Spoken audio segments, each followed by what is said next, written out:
What up, what up, what up?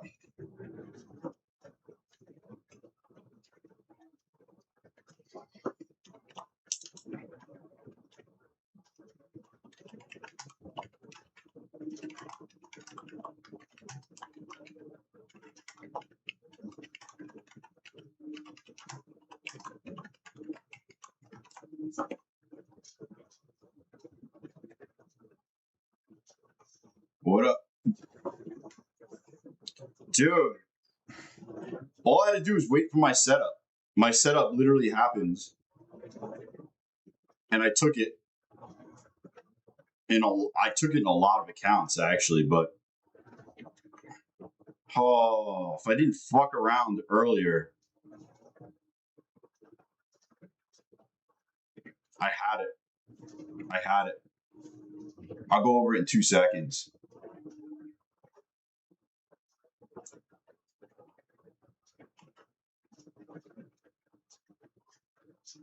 Yo, DBT, all I had to do, bro, just wait for the first inversion, bro. It was small, but it hit again, bro.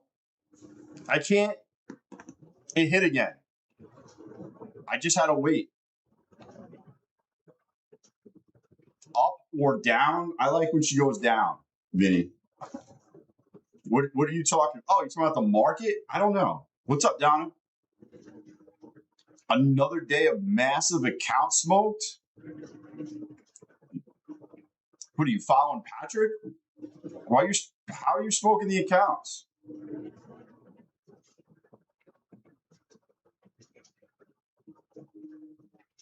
Before I get them off the screen, here's my Lucid accounts.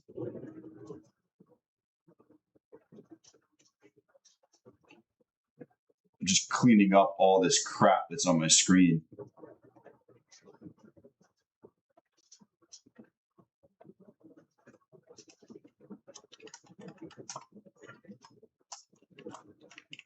I had such a weird day too. It's been 5 minutes time now at the top of the hour. We are expecting the US interest rate decision.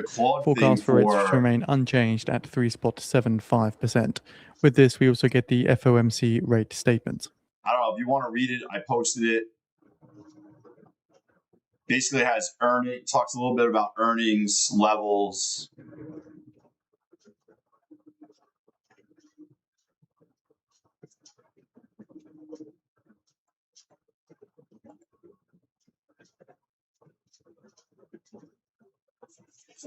What the bro? Nah, let's trade together, bro. I'll help you out.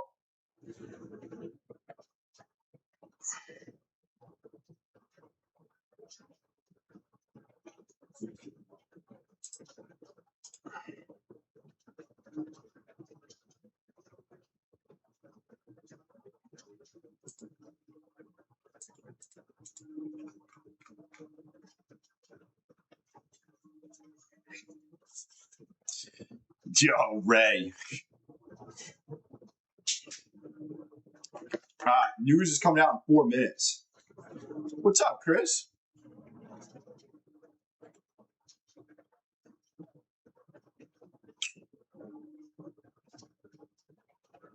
I'm just looking.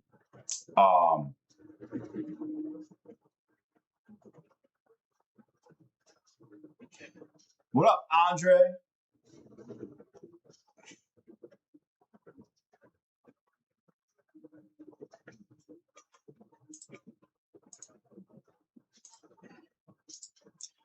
Yo, by the way, if you're in a position, now's the time to get out of that fucking position. Just realize that.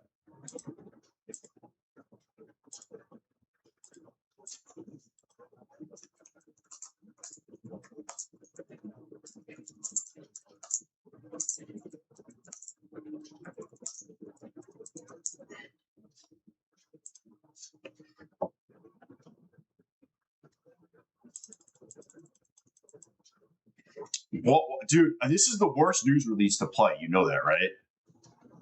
Before we even get into this, yo, I'm sending 9 fundeds on 5 minis. This is literally the worst news release you could play. Oh, man, what the fuck was that? I just want you to be aware. I'd rather play the what do you call it?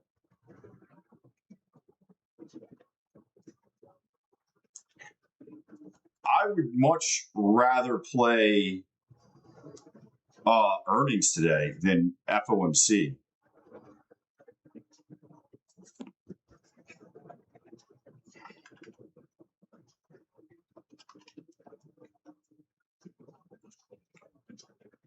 FOMC.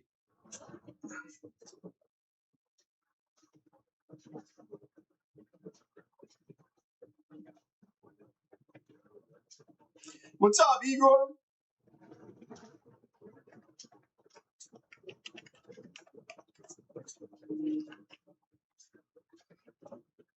Cove is back.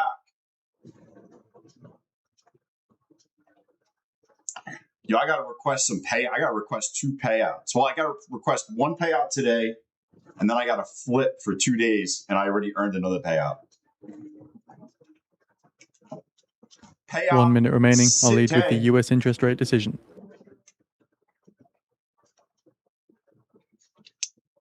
What's up, Beretta?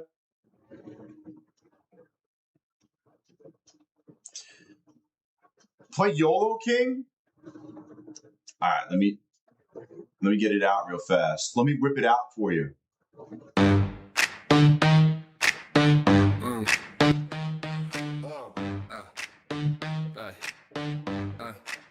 Yo, who's gonna YOLO? I take the chart like a test and I fail it on purpose. Cash in my hand, cold sweat, still I grin, still I purchase. Reese, I told you I wasn't going anywhere. It slowly when it involves the tape. But my thumb gets lonely. 10 seconds. 10 seconds. And my brain says take the bait. Who's YOLOing? On my liquidity, they leaning when I say they'll sweet on the spread. Yeah, and I throw it all away. How many? I keep asking the screen. How many? No change, no change. Rate remains unchanged at 3.75%. So the Fed votes 9-3 to hold the benchmark rate unchanged. Fed's Hammack, Kashkari, and Logan dissent in favor of a rate hike at this meeting. Other than that, the Fed repeats its statement here, repeats that the committee will deliver price stability, repeats that job gains have kept pace with the workforce, repeats that economic activity is expanding at a solid pace, and repeats that inflation remains elevated in part due to shocks. So we're looking to the markets here, some strength in the S&P 500, weakness in the dollar, as this time there is only 3 dissenting votes looking for a rate hike at this meeting, again that being Hammack, Kashkari, and Logan, but the rate overall remaining unchanged. Bro.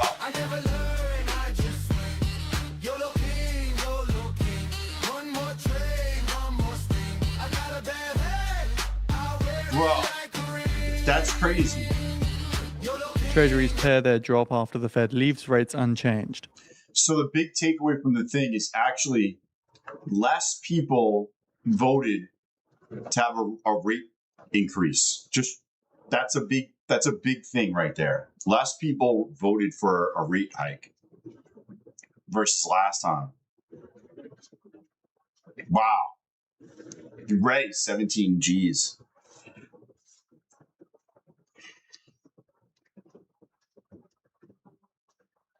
I just grabbed some evals. Elsewhere now, FAR's news site and Arab sources saying Israeli forces are advancing towards Al-Raqad, a valley in Syrian territory. At the same time, the regime's artillery is shelling the western outskirts of Daraa. Spot gold jumps more than 1% following the US Fed decision, last up around 1.2%. Come on.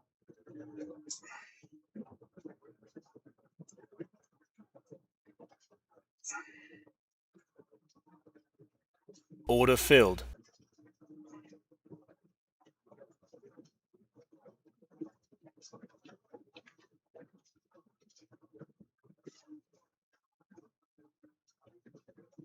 US stocks pairing their losses after the Fed keeps interest rates unchanged.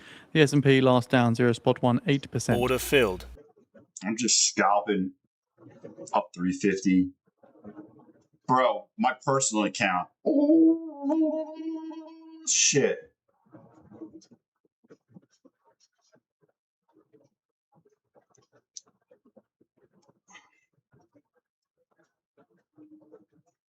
Yo, what happened? Yo, so to the markets, the dollar and bond yields did see some weakness following the Fed rate Order decision. filled. S&P 500 saw some strength coming through. I want to see it hold this blue line. Otherwise, I'm done scalping. I'm done scalping. We break below this blue line.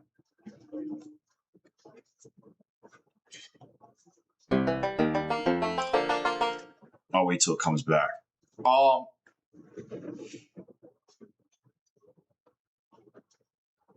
Dude, that's crazy. I don't ever trade that.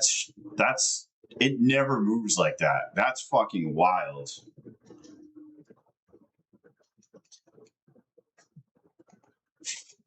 Dude, I should have played that in an account.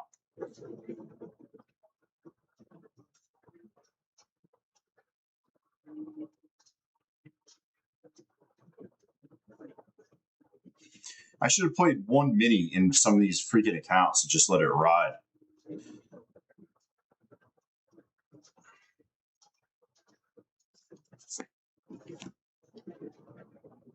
I don't ever play the news to the downside. Just throwing that out there for anyone that's ever watching. I never played the news to the downside. I'm pretty much always playing up.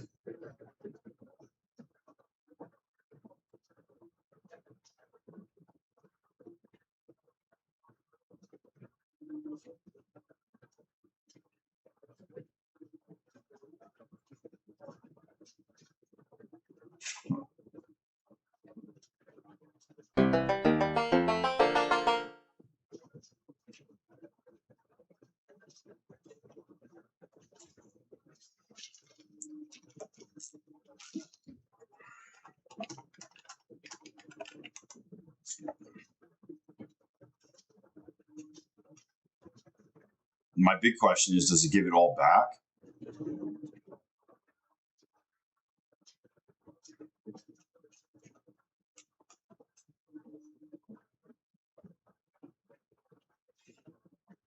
Fed swaps no longer fully pricing in a September rate hike. How it's shaking YOLO no go? What? I think you're in for just a crazy next half hour. No, evals you could trade it on. I'm almost positive you could trade Lucid evals.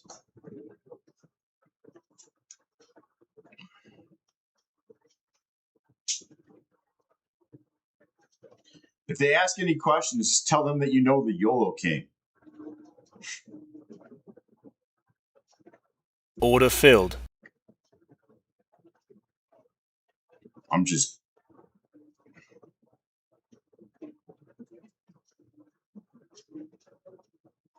Order filled. You got to remember, these are trailing drawdown accounts, guys. So you can't have the drawdown. You know, you got to watch your drawdown. You can't just let it move around. Dump soon? I don't know, man. So less people voted. So, like, just argument's sake, if 10 people voted for rate hikes, now only 6 people did. So it's showing you that it's less likely to get a rate hike now because less people are voting for it. That's what this is going to move off of. You in, Jackie? What up, Lid?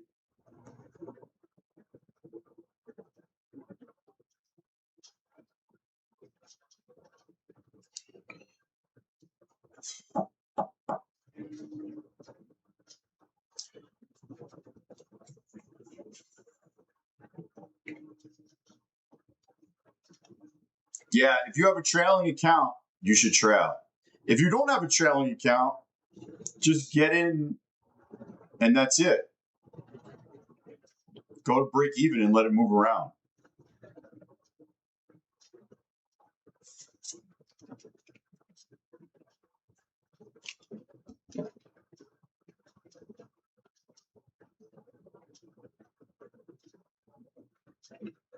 Fed swaps are no longer fully priced in a September rate hike. That's massive because they were pricing in a rate hike for September, and now they're not.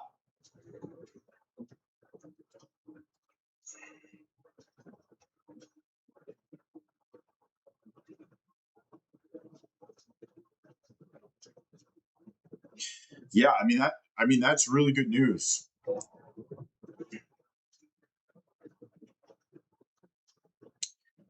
Obviously, at the end of the day, we need good earnings today after hours, but this market could bounce off of that. That could be the near term bottom.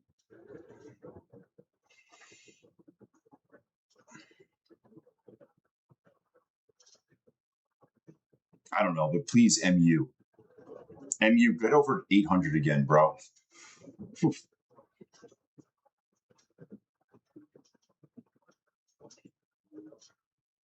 Good afternoon, sir. What's up, Sneaks?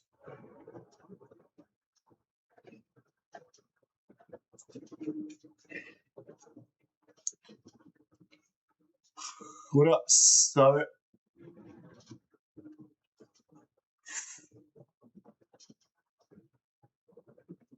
Yeah, I mean,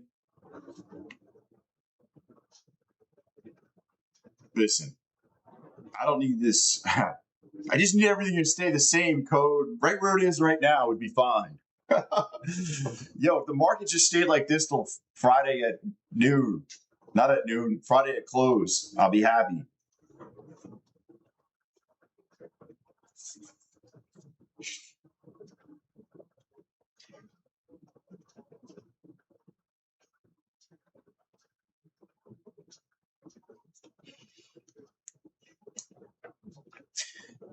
Yo, I sometimes think, Code, like, I'm just like, if some people knew sometimes, I'm like, oh my God, please don't keep going down. Nah, you could trade Lucid.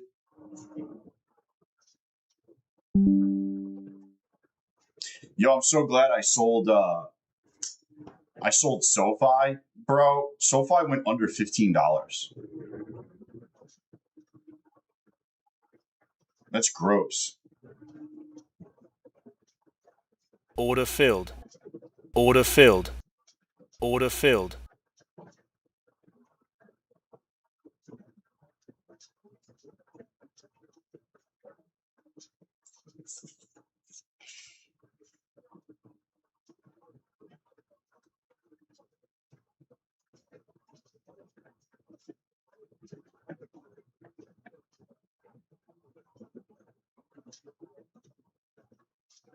I'm just trying to pass this account, basically.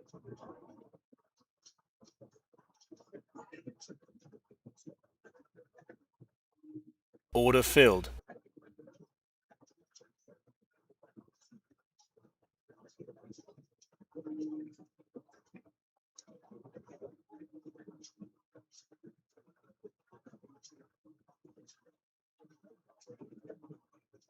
Basically, if I get stopped out, I'm using it for earnings.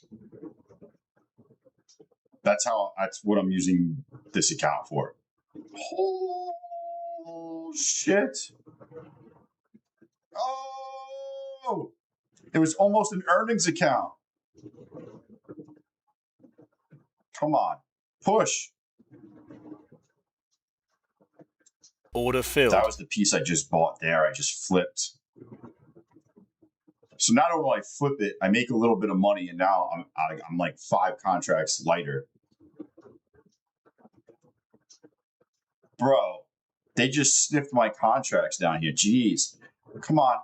Push up.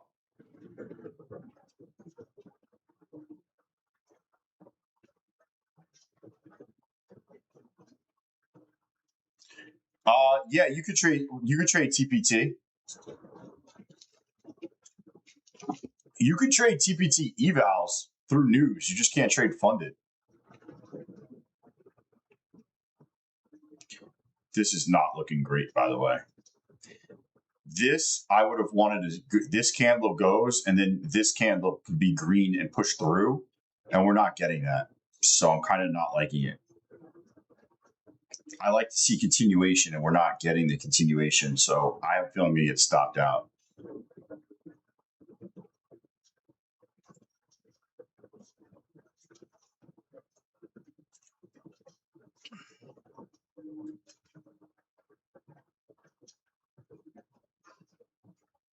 I almost just sold out.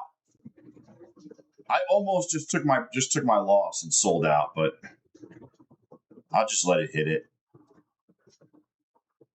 You suck. You suck in Q. You suck. Order filled. Congratulations. We'll meet again during earnings. I wouldn't trade. Oh, funded? Yeah, you could trade funded. I wouldn't trade any funded accounts, dude, until the meeting is done. He's going to come on and talk in 17 minutes. He's going to come on and talk in 17 minutes.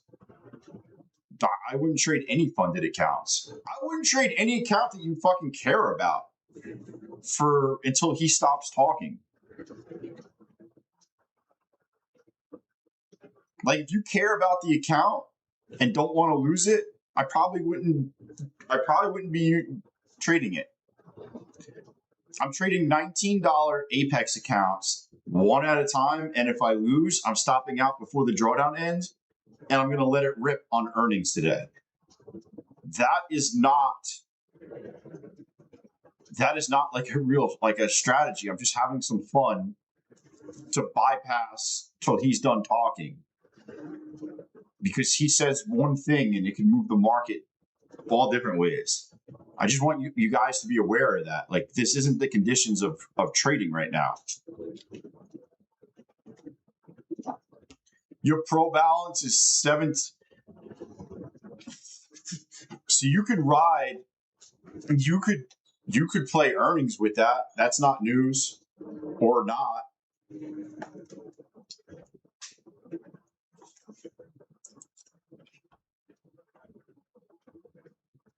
Yeah, I mean, that's what you use this time for. You're YOLOing to try and pass an eval. Like, I'm just being real with you. Like, I am going to YOLO some accounts on earnings. I think earnings are going to go up.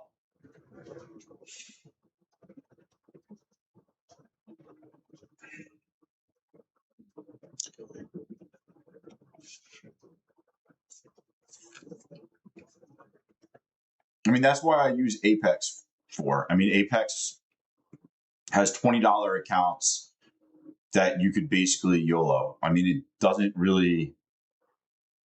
it doesn't get better than that. Those are the accounts that I would be getting.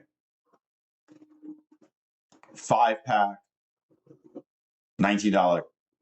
Am I going to bracket for earnings? I don't know. Maybe.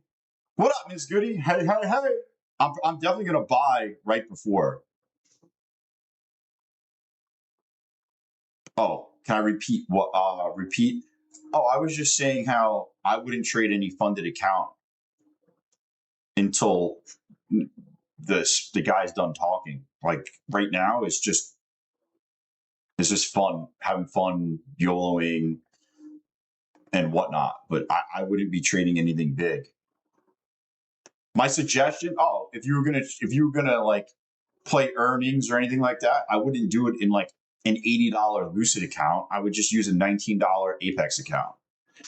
Like, if you want to have fun and do it, I would go use an Apex account. I would not use anything, and don't use any account that you like. Like, yeah, 2:30 he starts talking. I'm just trying to, like, people don't realize that. Like, they see me get into a trade and it's like, bro, that's not a real trade. Like, I'll tell you what, my setup hit today.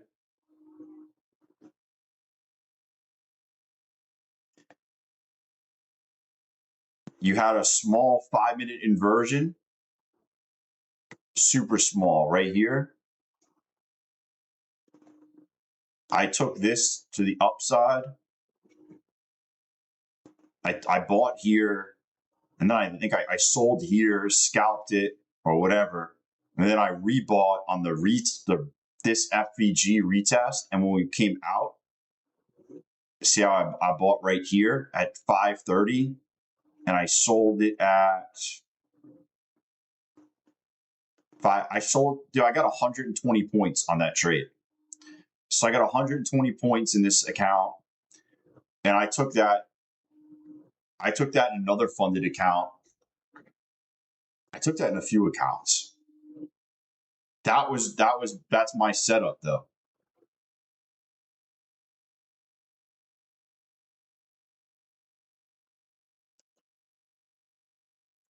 You want to play an ES orb?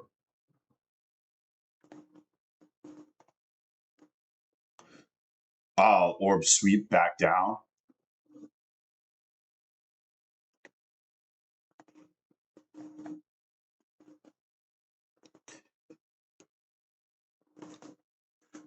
It comes on in 12 minutes.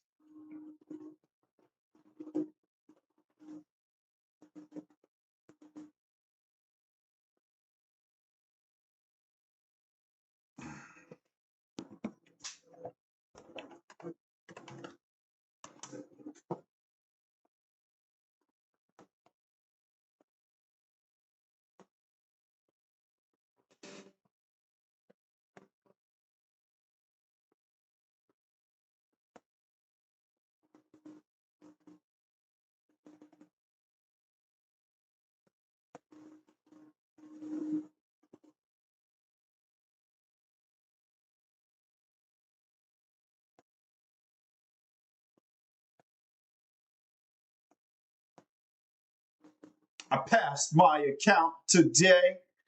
I am funded.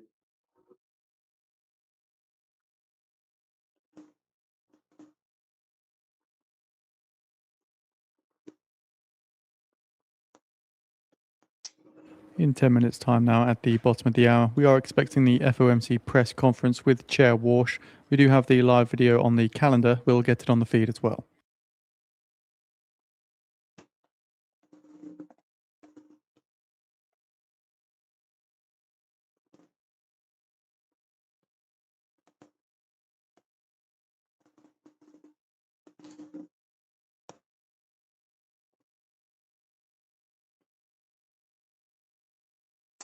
Dude, this is going to be interesting. Took the FOMC long on my new funded. Jeez. Who was it funded with? I hope you were allowed to. Just an FYI.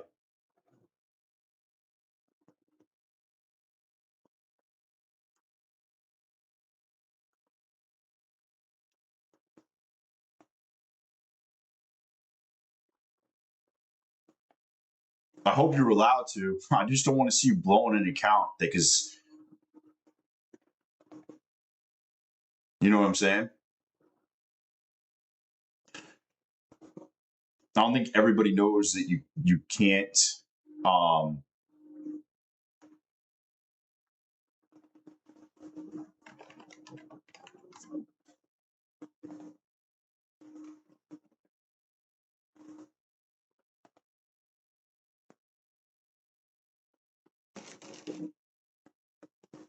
I think Tradeify you could play news with. I think Lucid you can also in some of the accounts. I think somebody said that. Yeah, Lucid. Yeah. I think Lucid and Tradeify you could do it, and you could do it with Traders Launch.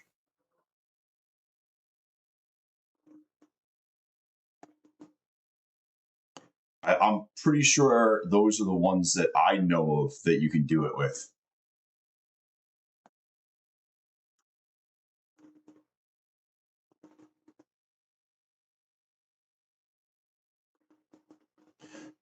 And funded.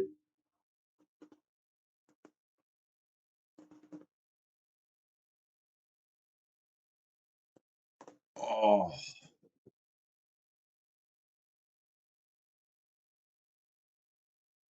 Just looking.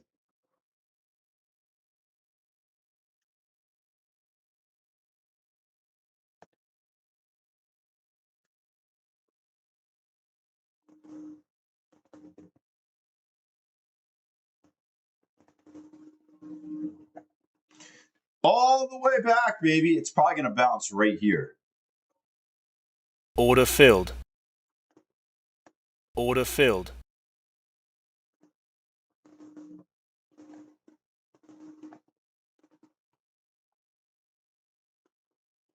I was just trying to scalp it real fast.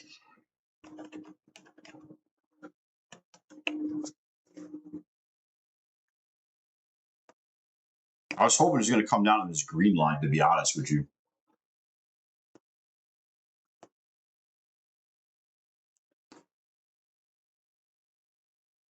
Lucid.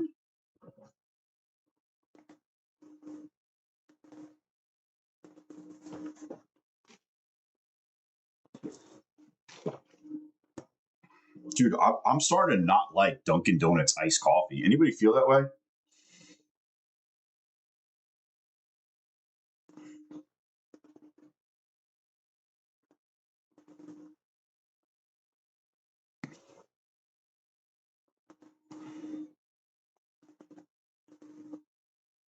Order filled.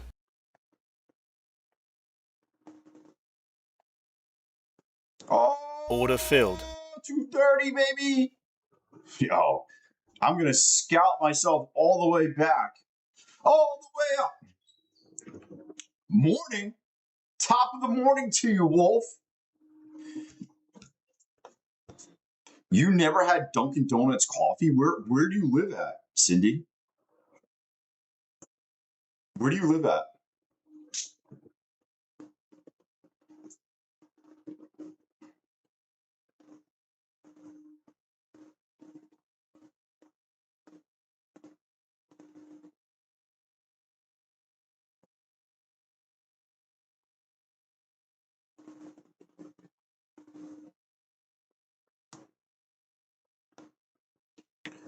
Oh, they're not. It's not that good. I make In my 5 own minutes' coffee time every day. now, at the bottom of the hour, we are expecting the FOMC press conference with Chair Walsh. We do have the live video on the feed for those interested.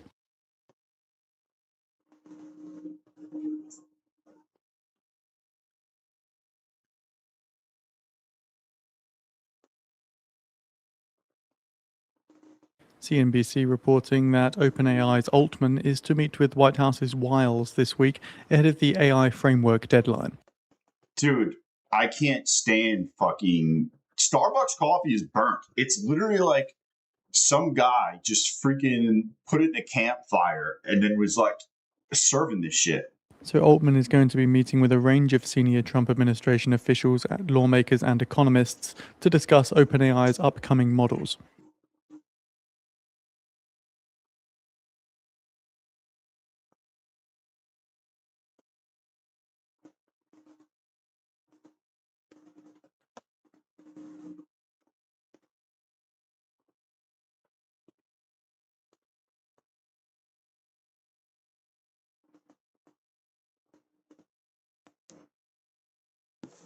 Oh, you a soy latte? Yo, soy boy.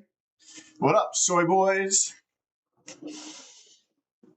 Yo, not gonna lie, the one thing I like at Starbucks is vanilla vanilla sweet cream cold brew, but half pumps.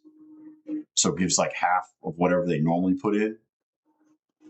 I only do that when I'm like, it's a weekend and I'm out. Like if I'm out all day or I'm freaking traveling around, I'll do something like that. But I probably drink one of those on average, probably once every 3 months. Yo, BC, we back.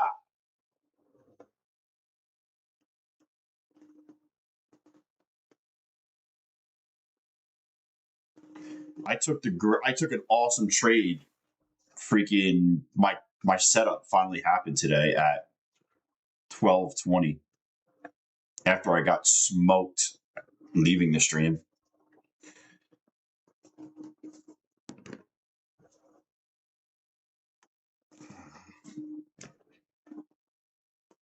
Yeah, that's what they call me, half pump Cove.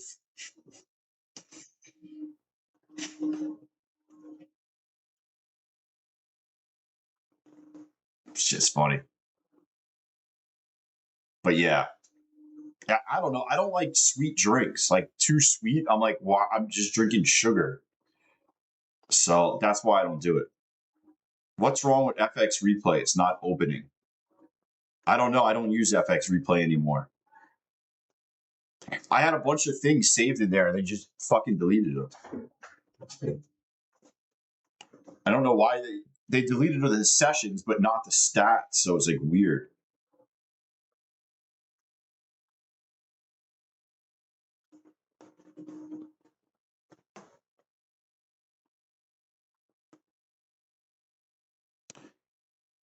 Dude, Starbucks coffee. I just think there's so much better coffee out there.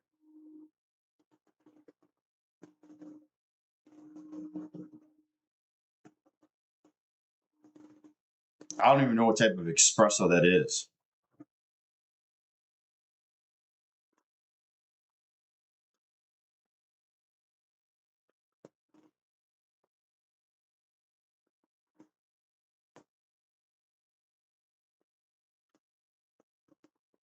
One minute remaining until we expect the FOMC press conference with Warsh. Dude, this is going to be interesting.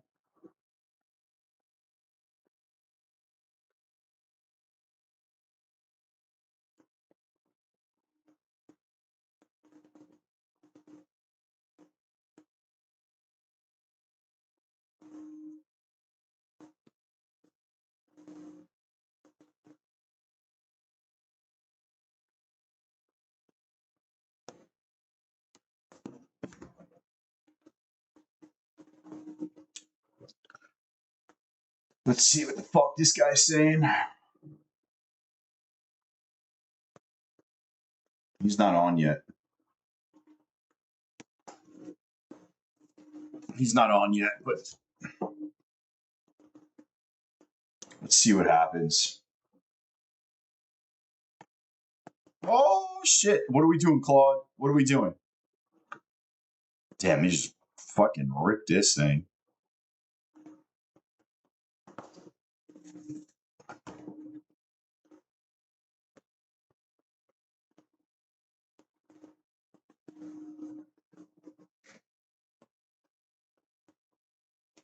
Dude, not gonna lie, man. Micron is being taken to the woodshed. What up, Bruno?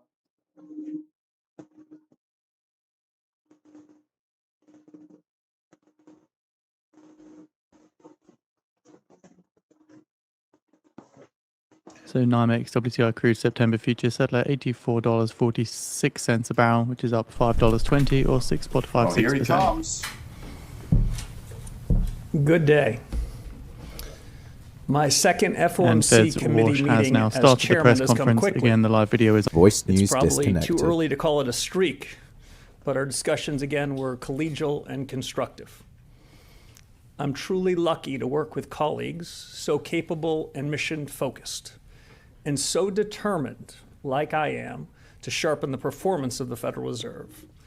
Today, as you know, our committee decided to vote by a 9-3 vote to maintain the target range for the federal funds rate at 3.5% to 3.75%.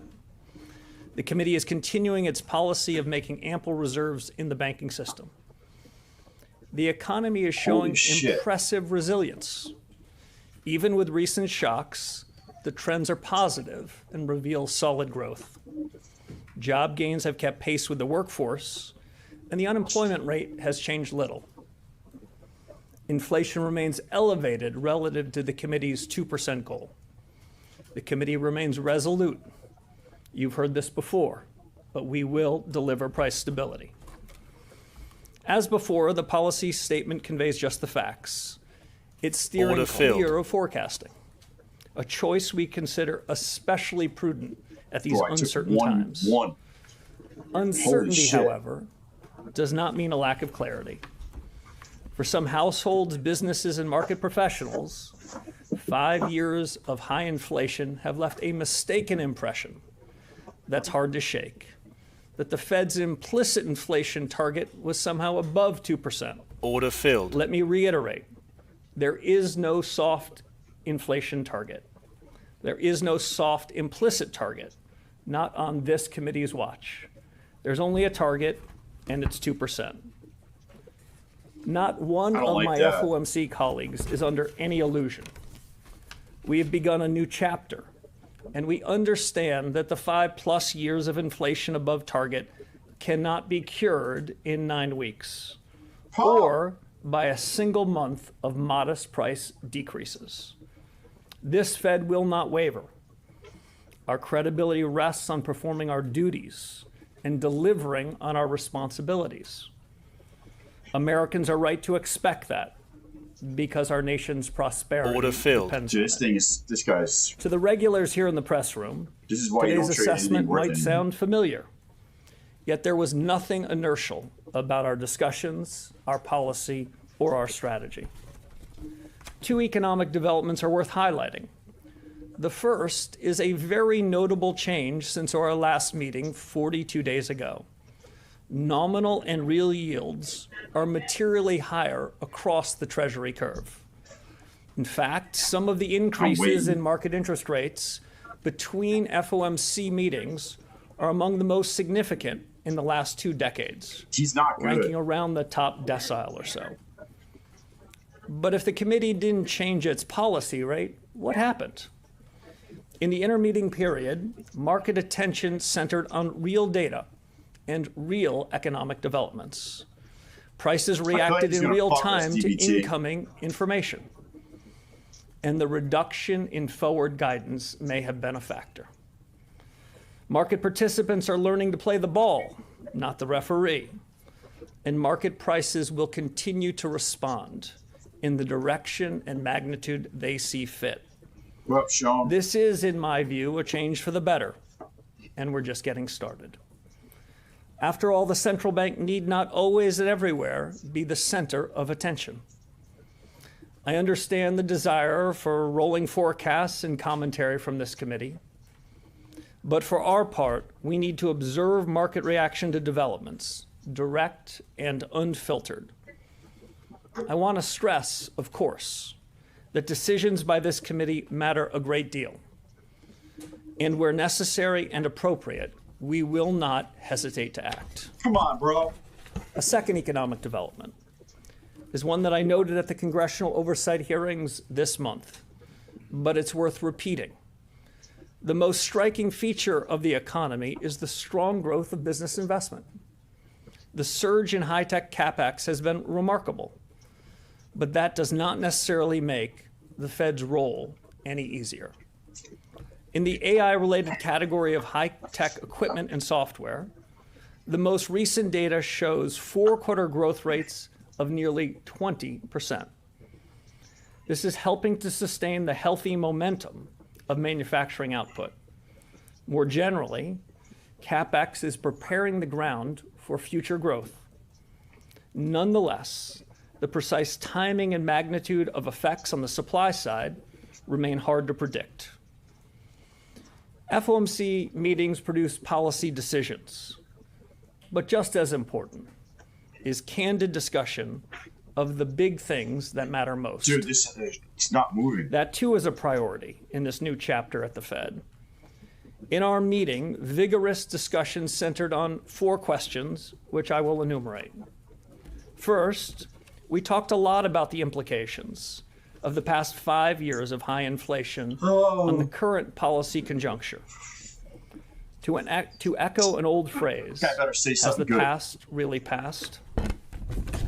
Second, my colleagues and I considered the economic shocks of recent years, strained supply chains arising from the pandemic, military conflicts, energy supply disruptions, substantial increases in tariff rates, and yes, the surge in AI-related investment. These differ in their sources. Do they also differ in their effects on output and employment? Come on.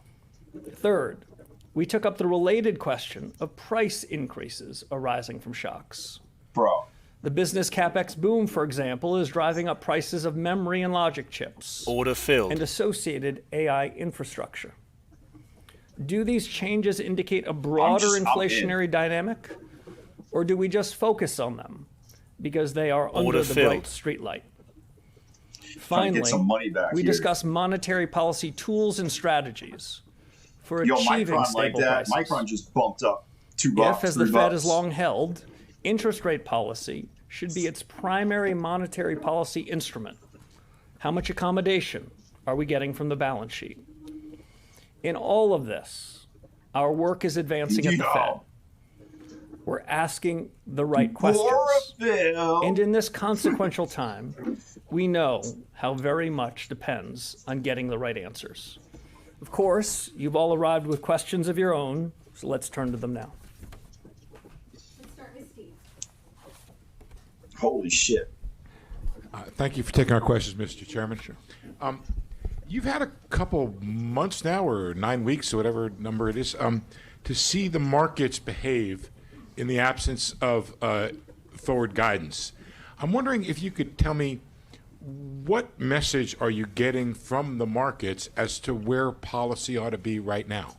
Yeah, so I think officially it's 8 weeks and 4 days, but I'm not counting. The message from markets is the message from markets. What I've really been trying to do, Steve, as I think you appreciate, your colleagues appreciate, is getting an unfiltered message from markets, getting a direct message, letting buyers and sellers meet at prices for treasuries, for the foreign exchange value of the dollar. You gotta just buy, and then sell, trying buy, to sell, buy, judge sell for real ourselves, fast. what does that mean about our remit? How are we doing on inflation? How are we doing on employment? We're trying not to interfere with that market signal. That's part of the reason why we've been somewhat spare in our words, why we pulled back from forward guidance. So they're reacting to events, I would say, much more directly over the 42 days since we last met. This is a good thing. As I mentioned in the prepared remarks, we've seen a material tightening, not just in nominal rates, but in real rates too. And we're observing it. We're trying to stay out of that. Order because, filled. You know, many of you might be interested in our reaction function. Order filled. We're interested in the reaction of financial markets. Fuck, man. I gotta go get that, in and Mr. out Chairman. real fast. And, Jeez. I guess the follow-up question is, if the markets are talking to you, what do you hear them saying? And if it's real rates are higher, it would suggest that that's where the funds rate ought to go. Yeah, so Sorry. I'm sorry, Did it's you your say question. funsies? So interpreting markets is an imperfect business. We central bankers like market pros can think these things are overdetermined, but let me offer some speculation. First, as we said in the FOMC statement that you got at 2 o'clock, the economy output is solid. CapEx and like productivity are strong. Labor market's solid, steady. Order The filled. bond market, the treasury market, it seems to be saying that as well. If I were to try to break down, disaggregate the treasury market signals, I wouldn't be able to do it perfectly. But the bond market's saying many of those same things. And that's why we're seeing a tightening both in nominals and in reals. Even while at some level we haven't done much in 42 days, the markets have done quite a bit. Order filled. Claire Jones, Financial Times. You seem to have got the family fight you were after at this meeting. We saw three dissents. Could you characterise the arguments that those dissenters put forward, please, and tell us a little bit why you weren't persuaded by them at this stage? Thank you. Oh my God. So I guess I shouldn't give you their best arguments. I'll give Push, you some others. Micron, push. So you were right. I asked for a good family fight and I got one. That's the purpose. That's the design feature. I come into this meeting, even this press conference, heartened by what I've experienced the last 2 days. Most of our discussion were on the big questions that matter to the conduct of monetary policy. Ray. We didn't sort of hide from them. We weren't scared of them. There was a lot more interaction between and among my colleagues. It was a real family fight. My view, which you've long heard, is that's the better way to get policy right. That's our North Star. So there was a lot of agreement that I heard that we have the powers, the tools, also the authority to deliver stable prices. No walking back from our responsibilities. There was a large majority support for the decision that we made in the room. But I also want to leave you, Claire, with one other impression. There was First time nothing looking all inertial about day, that dude, that was discussion. an awesome It was an trade at active, robust 12.20. discussion about what's in the full range of what we can North do and might Starfish. want to do in the period ahead. Oh, bro. Crazy You work. characterized accurately. There was a disagreement about that's a always good, decision today. I would say that doesn't sort of capture the full essence of the discussion. The path to central bank heaven requires delivering on our remit. These days, that means delivering on price stability. I wouldn't measure that path in 42 days or any one particular meeting. And I came out of that meeting even more confident that this is the right team to win the battle against high inflation. How much do you think not going in July was down to the cool CPI print for June? So in 2 words, not much, not much. I'd like to believe that the committee shares my views, which is the historic problem with data dependence is the data and the dependence. We are not relying on any one individual piece of data as cover or as an excuse or as validation. What I care about and what I think the committee cares about is trends on the data. Sure, we got some encouraging inflation data. I think at the meeting 42 days ago, I said something like 63 months of inflation above target. I didn't say 64, though the final calculation might be a close one. So we'll be watching inflation data over the period ahead. But I also don't want you to leave the misimpression that we're sort of breathlessly waiting that. I've called for a task force to revisit both the private and public data we use to make our decision making. That task force is out doing their work. I'll be checking back in with them the next couple of weeks. But I wouldn't say we overly relied on any one piece of data, including that data, which surprised some a couple of weeks ago. I got it at 5:14. I got in like right here. Bro. Hi, Chairman Warsh. Thanks. Neil Irwin, Axios. Thanks for taking our questions. TP is literally right here. So the Fed funds rate is now about 75 basis points below the 2-year yield. Suggests markets think you'll have to tighten eventually, about 100 basis points below most Taylor rule estimates. That's crazy. You're hitting your employment mandate. Inflation stays high. Oh, why should rates not be higher today? There's a lot in there, Neil. So rates are higher today than they were 42 days ago. Markets have made decisions because we step back in part from trying to influence those. Market judgments have moved up on what nominal rates are across the Treasury curve. That doesn't mean we take them as by dictation, but we're observing them. So I think it's a mischaracterization to say that markets haven't reacted because we didn't move today. Markets are reacting in real time. In the period ahead, we've got important decisions to make about the policy rate. Markets in the intervening period, I think, have quite a bit of decisions to make. I'll see if I can put it this way. Monetary policy matters not just by what we say or even what we do. Am I going to get the rejection right here? Monetary policy matters by how it affects the real economy. And these prices that we see in financial markets is one of the many ways in which it affects the real economy. We'll be continuing to watch that market information, see how it responds to incoming events, and that can help inform our decision making when we meet in 7 or 8 weeks. I was hoping we'd go back to the family fight the last couple of days of you and the other 8 members who wanted to hold. Was that a strong conviction or was that a hair trigger close call on holding versus tightening? Well, I think the vote was 9-3. The broader discussion to my ear over the course of the last days showed a lot of agreement on the hard questions. The 4 questions I raised at the outset about what's really happening in the economy with the shocks and absent the shocks. What are our tools and our capabilities? What's the effect on prices on output? Dude, he's saying all the right shit. I heard a lot of commonality on the questions. Were there different leans on the answers? You bet there was. So could people come to different conclusions? Absolutely.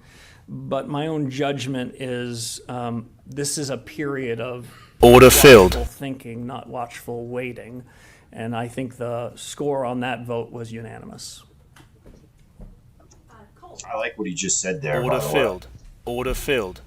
Order filled. Thank you, Colby Order Smith of the New filled. York Times. Order You mentioned filled. that looking at the Fed's policy Order tools filled. is one element of a three-pronged Order strategy filled. to address the inflation Order filled. problem. Order So I'm filled. curious how you view the effectiveness of those tools. Bro. If inflation is too high and not coming down, Yo. is the best remedy to raise interest rates? He was saying all the right shit right there for that question, by the way. That was the discussion in the last 2 days.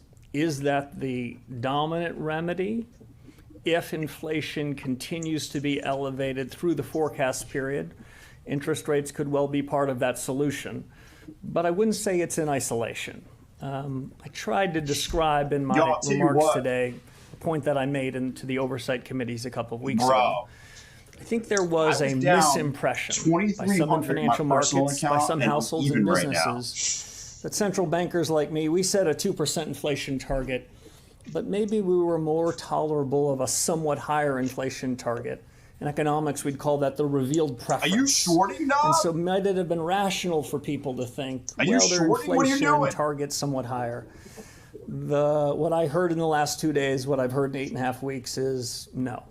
We will deliver the 2% inflation target. That is the committee's definition Bro, they're of never price going down to stability. 2% inflation So target. one way, Let's be real. absent I'm the real. tools We're not that you going down reference 2%. to ensure that we get there, is ensure that expectations are centered around the right number. And I think we've made some progress on that. I am not suggesting Order we're filled. done on that. It's worth reiterating. And ultimately, the business we're in, Colby, is performance. We are going to be judged by how we perform. Yo, and did that's he what just we say, intend to do. The I inflation want you to target, judge me on making my clear losers expectations is Order one filled. because thing. I have so few of Making them? sure Is that what he we just said? demonstrate we're responsible for it, we're not blaming as another. And our policy tools, like you referenced, is the third and equally consequential part. How are you factoring the fact that a large portion of the inflation overshoot is being caused by supply shocks, as it's mentioned again in the statement? Does that blunt the effectiveness of rate hikes in your view? First, on the premise of your question, it was almost as if you were listening to our discussion in the last day and a half. A lot of our focus was on trying to understand and identify underlying inflation dynamics amid shocks. We take these shocks I seriously. can't stand it, There have but been a he's saying series of he's them fucking that have saying been all the hitting right this shit. economy. We're not looking through them and saying, oh, they don't matter. But we're trying to understand is to what extent Yo, are he's these doing shocks the loop up broadening motion in as- their yeah. effects, broadening in their impact Yo. on prices that are quite far removed from it. Our goal is to have growth What that is happened, dog? broadening and inflation I that can't is go becoming 15 more minutes. They only let me limited, go more 6. circumscribed. I'll be the first to admit the shocks make this job and this policy conjuncture a little tougher, but that's among the chief questions we've asked ourselves. And around the room, people have different views on it. I tend to think in the coming months we're going to refine that view and have a better judgment, and we're going to have market prices trying to help inform it too. I'm going to slam some of these on earnings, by the way. Thank you, Mr. Chairman. Edward Lawrence from Fox Business. I guess I want to drill down maybe a little bit. What specifically, in your mind, would be the argument then for a pause today? So I wouldn't characterize what we did as anything like a pause. I would characterize what we did as a rigorous review of the economic situation. I would characterize what we did as a review of the big hard questions. No, I bet And I he wants the big characterize it hard as a questions. view of what our own homework is to try to resolve those questions in the period ahead. If you were to try to force a description that this was a pause, I would say financial market prices would take the other side of that. Financial market prices in this intermeeting period, they didn't pause, they reacted to the inflation Order data in one filled. direction, Order strong filled. economic growth in the other direction, and nominal and real rates went up. Did the Fed take an explicit change in its policy rate today? No. Order filled. But I think Order that's filled. the beginning of the story, not the end of the story. And if I could, I did want to ask, not forward guidance, but looking forward. Traditionally, a Federal Reserve chairman uses the Jackson Hole Summit Order as filled. sort of a reset of monetary policy. Well, how do you look at the speech that you're going to make in August? I look at it like a blank piece of paper right now. I have not begun consideration Almost with the passed it. incredible team here what would go into that document. I think you've characterized it correctly. Historically, at least from my first tour of duty at the Fed, the more recent periods, it would be sort of a setting up speech more often than not. I got a setting up of what was speech going for to you. be happening in the fall. I haven't made any judgments on that, but those are judgments we'll have to come to. If I could, in the high mountain air in Jackson, Wyoming, I'd like to also frame the big questions. There is a tendency, especially with the proliferation of meetings and press conferences, to get caught up in the myopic. Did you do this by a quarter or do that? Ultimately, whether we deliver on price stability matters some, the decisions we make in 6 or 7 or 8 week periods. But they matter more, what are the big questions? What's really happening with productivity? What's really happening with demographics?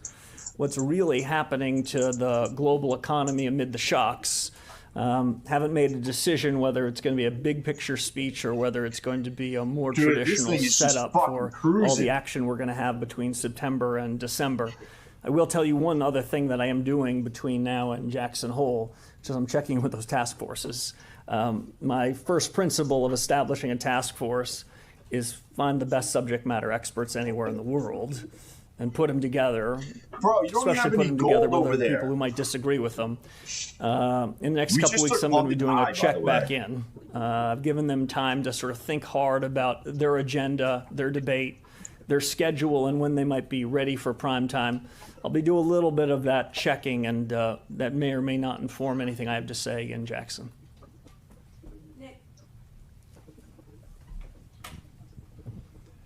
Nick Temeros of the Wall Street Journal. Chairman Warsh, I want to follow up on Colby's question about policy transmission. You've said there's no cruel choice between stable prices and full employment. Rates bring inflation down by cooling demand. It's generally thought that can show up in the labor market. If that's not the channel you're relying on, did you try to short this on the way up? Let me go back to first principles, Nick. Dude, this guy's just talking good shit right now. Either part of our mandate is generally at war with the other part. I do not believe that price stability and full employment is an either-or proposition. There have been policymakers over the last several generations who have thought that there is a strict trade-off there.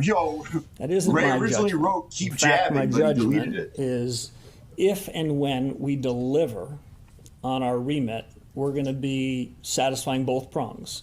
We're going to have price stability and full employment. And in fact, if you want to do the most harm to the labor markets, you would run a period of high inflation that's variable such that employers, businesses, wouldn't really know what's going on. So I think the two parts of our mandate are equally important. We have no legislative orphans here. I've been talking mostly about price stability because we're doing pretty well collectively as a country, as policymakers on the full employment side. But we're doing considerably less well on prices. That's why we describe them as elevated, and that's what's taken most of our discussion. In terms of transmission mechanisms of monetary policy, that you're following? I think different tools work through different transmission mechanisms. The interest rates work through lending channels and credit channels, maybe confidence channels and foreign exchange. The balance sheet probably works through some other channels like signaling and portfolio balance. We're keeping full abreast of all these tools in making policy. But if the suggestion is somehow we're going to be fine-tuning aggregate demand so it catches supply, that's not my mental model. I don't think we're great in the fine-tuning business. We're trying to get supply and demand in broad order, but really what we're doing as we sit here today at this press conference is I think we've got a reasonable sense of what aggregate demand looks like in this economy.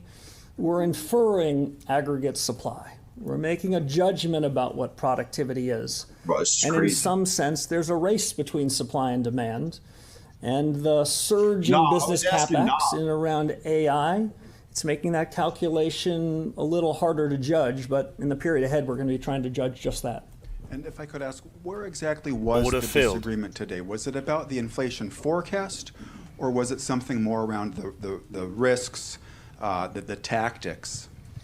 Yeah, so I'm going to I'll let the dissenters speak for themselves. The way I heard it over the last 2 days was overwhelming agreement on objectives and authority and commitment. I didn't hear anybody walking away from it. The judgments as to how best to achieve the price stability, that was probably the question that we were trying to answer.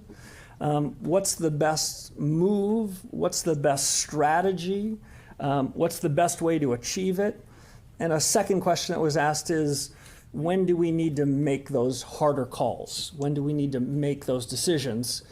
And like I said to one of your colleagues, this is going up. I was Order comforted that markets in the intermeeting period weren't reacting to us. They weren't reacting to dots or to speeches. They appeared more than ever to be reacting to real-time events. Order filled. So they're gauging themselves how restrictive the Treasury curve should be. And that, I think, has been a useful development. We don't endorse any particular market move, but I'd also suggest we observe them with keen interest.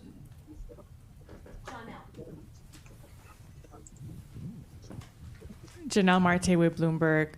Following up on that, there was more uncertainty in the markets about what the Fed would do at this meeting. To some extent, you might think that's what you want to see. But my question is about, is there a point at which you would not want to surprise the markets if they were pricing in something with higher certainty that was opposite of what you were intending to do? What are the risks that you see associated with that? Yeah, so it's a good question. Surprise is not the objective function. Surprise is not what we're solving for. We have a clear North Star. What we're solving for is how to make the best decisions. Almost everything else should be in service to that goal. By not spoon-feeding markets, by not previewing our decisions, by not sort of giving nudges and leans, my colleagues and I have found in the intermeeting period, what we're getting is the views from a very accomplished economists. That's the internals of financial markets. Instead of just repeating or echoing what we were saying back to us, they're giving us somewhat, not perfect, their own judgment. Surprises are not the objective, but at the same time, I would say we didn't come into this meeting feeling constrained by the full range of alternatives we had in front of us. So some of your peers have continued to discuss how they think about policy decisions, and if you don't offer your reaction function or your way of thinking about it, how concerned are you that you're ceding control of the narrative? So not very concerned. That's a short answer to the question. When some people that follow the Fed say, well, we don't want your forecast. We don't want your... Yeah, I don't know where he just went, but he's gone.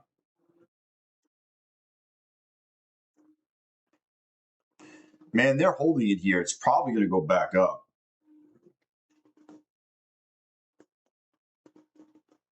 Dude, that was crazy.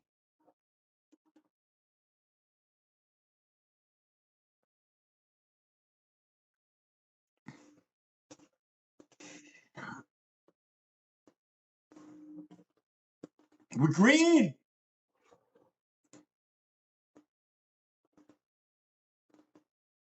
Yo, $59 all in.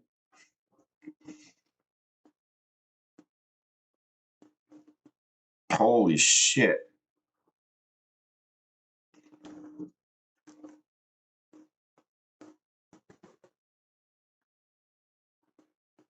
Dude, the day's not over, Desiree. I'm about to YOLO some accounts on earnings. We got some earnings coming up. And you best believe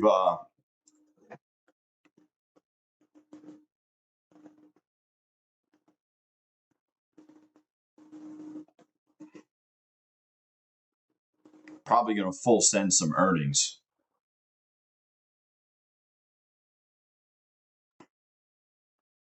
Dude, this thing's just going to keep going. Earnings at like 4 o'clock. Yo, I appreciate that, Ray. Ray's got... Have you ever seen a photo of Ray? Let me find the GIF. Yo, here. This is Ray as he's in a trade. That's red.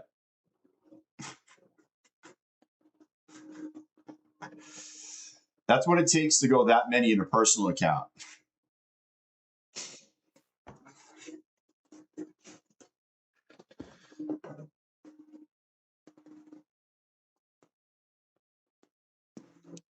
Yo, Thor, you got to buy, sell with like max contracts.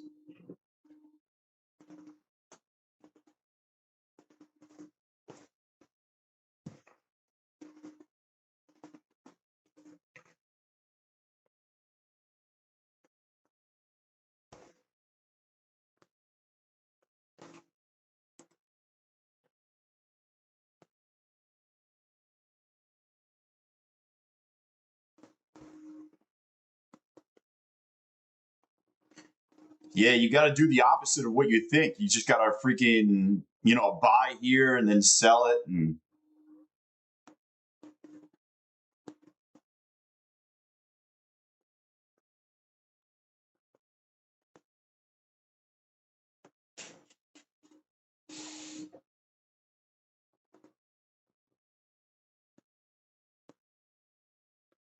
man,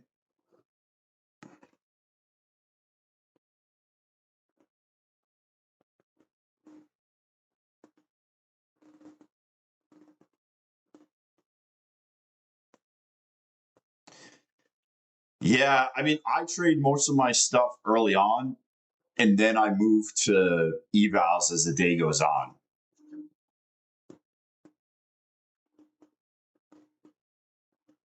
Yo, what the fuck? Yo, are you hitting the buy sell because it's working itself down?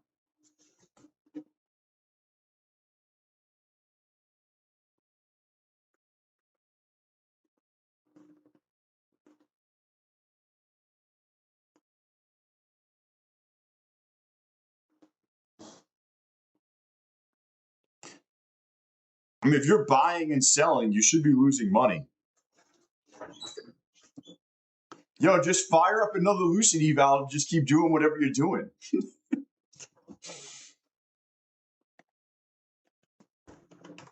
Yo, you're probably like, man, this is so easy to make all this money.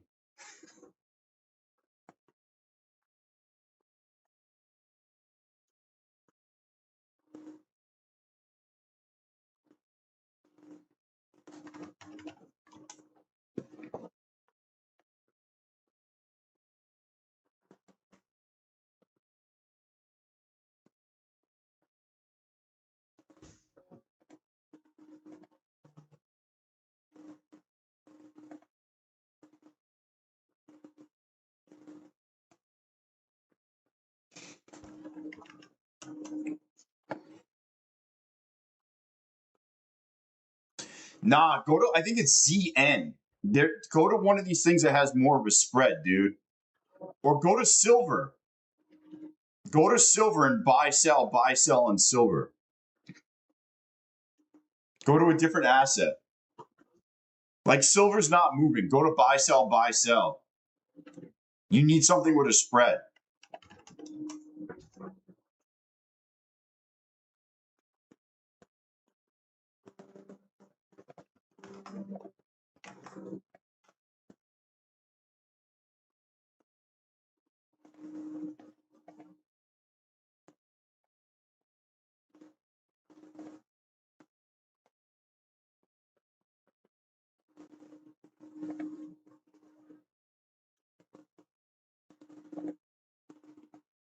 Vegas.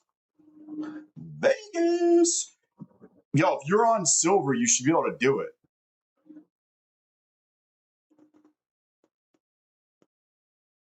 Maybe ZM. Yeah, something like that.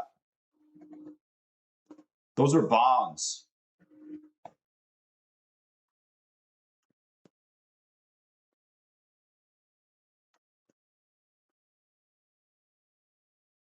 I mean, I would do like silver or something like that, man.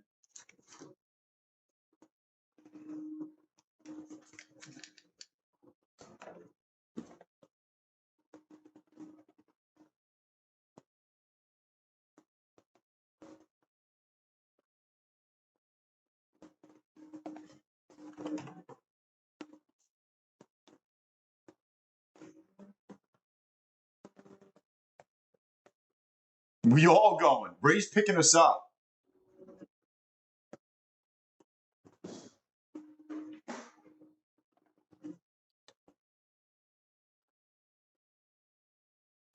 Yo, just meet at your local private airport. Ray will be there. Order filled.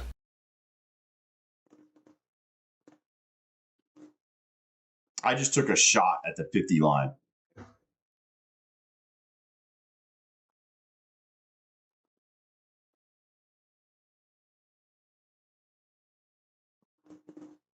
Do I have drawdown in this account? Oh, yeah, I do.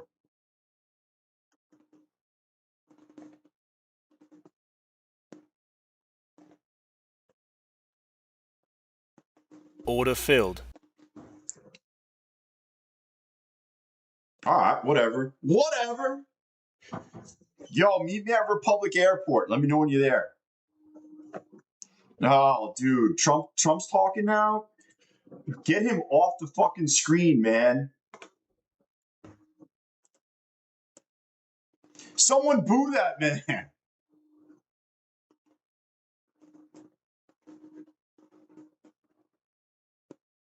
Yo, I heard Warsh is talking and Trump just went on the stage and was like, yo, get off.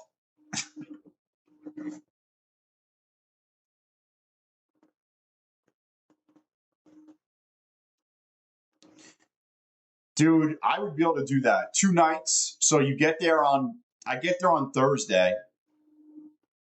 You get there on Thursday and you leave on Sunday. Sunday morning you leave. So you're there basically Thursday night, all day Friday, Friday night, all day Saturday, Saturday night. And then everybody wakes up and gets the fuck out on Sunday. That's how I usually do Vegas.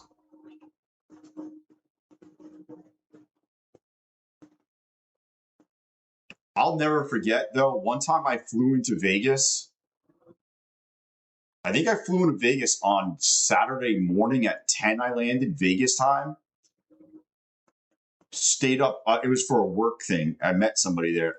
I went all night and then got on the airplane the next day at like 10 in the morning and went home.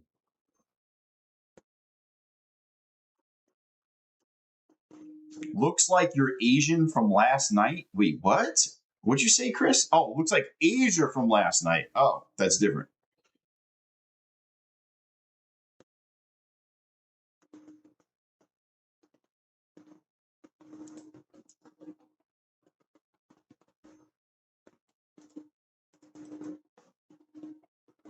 Order filled.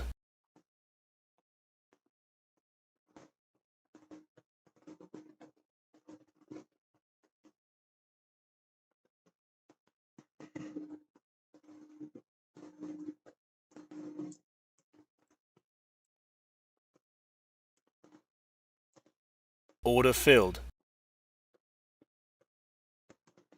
Oh, fuck.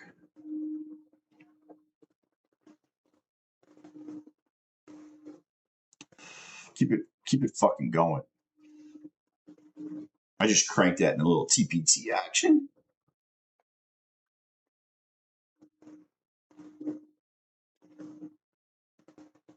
Order filled. Boom.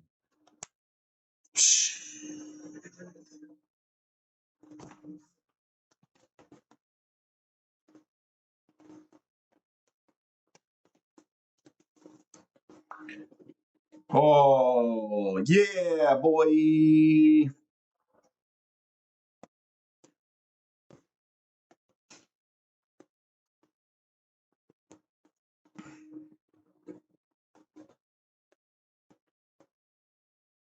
Dude. Oh, man, is this thing going to go over this?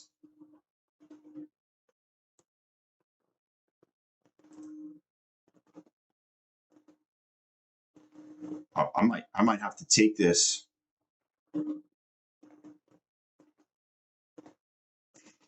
Dude.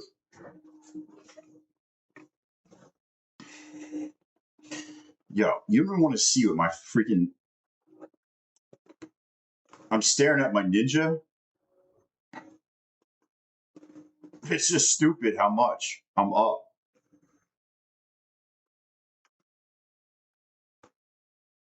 Oh, all you need is 3 nights? Dude, 3 nights in Vegas is a lot of nights, man. I one time spent a week in Vegas. And the crazy part about the time, I spent a week in Vegas twice. One time I spent a week in Vegas, I wasn't even with the same people. So, like, I met somebody there. We hung out for 3 nights. They left. And then another person came and wanted to do the same shit. So, like, it was almost like I was practicing for a fight, and they sent like, you know how you keep the practice guy fresh, where they send new people in? That's what it was like. I was shocked. I was so tired, and people just wanted to fucking party, man. I might short this right here if this dumps. I got my finger on the button. Order filled.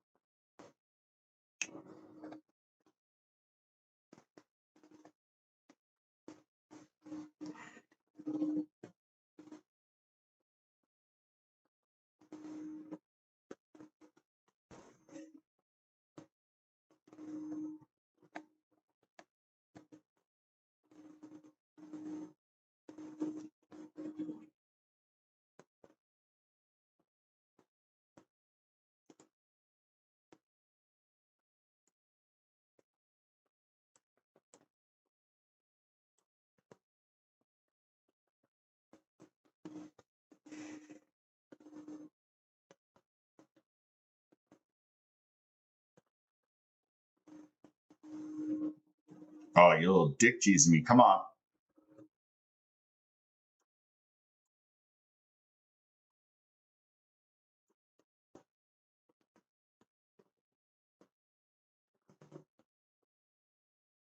Oh my God. Are we dumping or no? Order filled. Order filled.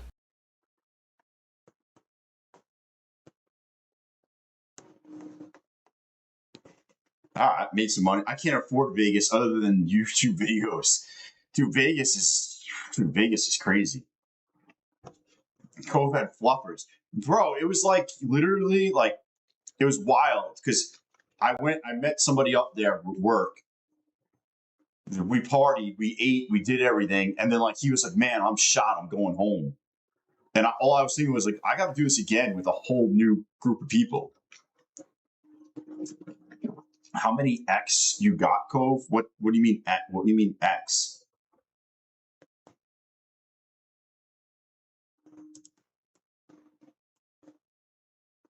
What are you talking about? X. Person I met was a business person. Order filled.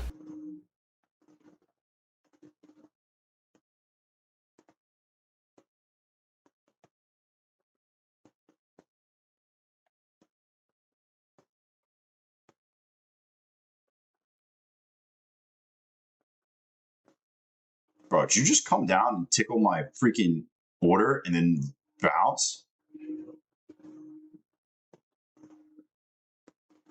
Did that just fucking happen? Order filled. I am rebuying that. If this freaking flips around. Order filled. If it doesn't, it doesn't. Just get me out of all. Jeez. All right. Well, this one is for the earning gods. I know everything. I don't know. I don't know.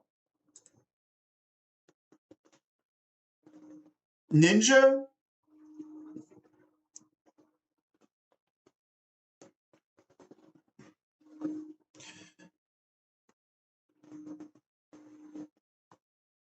Bro, you know we're best friends in real life. I could show up at his house anytime I want.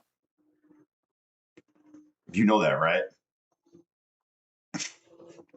Bro, I could knock on his door and show up if I want anytime.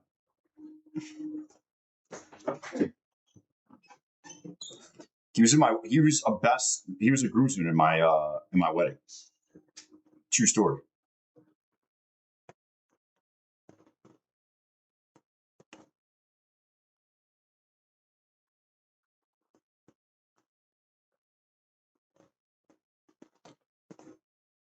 Oh man. Come on, man. Oh, dude, this thing's just fucking dumping.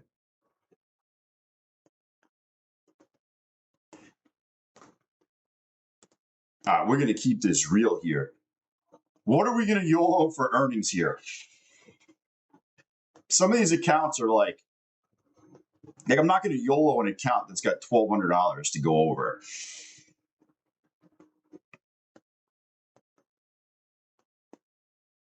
Some of these I'm going to YOLO.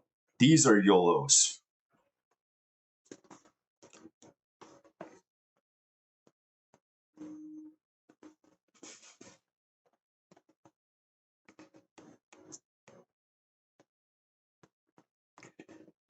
I think earnings are going to go.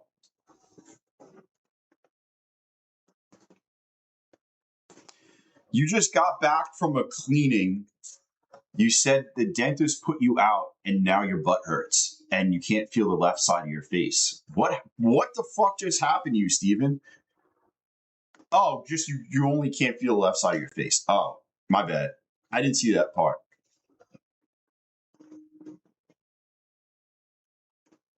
Right after the bell, I think it's 4:05 or earnings.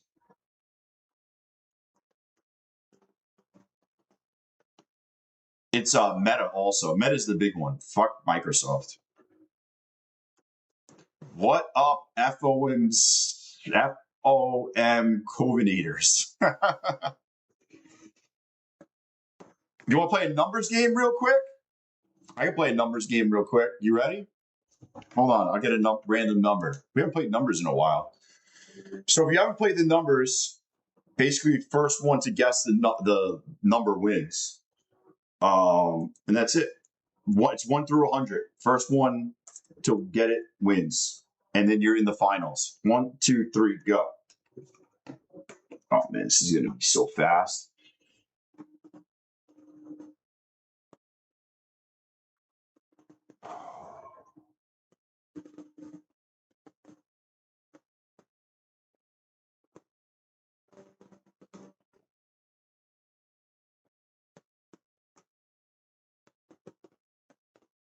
Yo, somebody just got it. I think P Long got it. It was 41.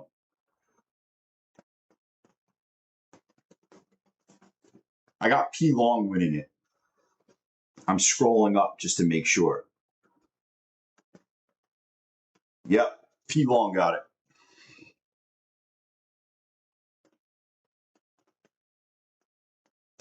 Yo, we just gave up that whole pump.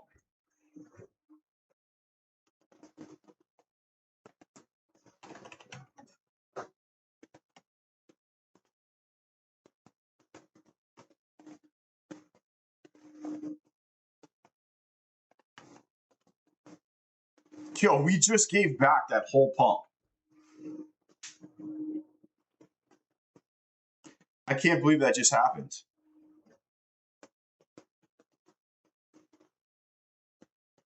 We gave back the FOMC pump and then his speech pump.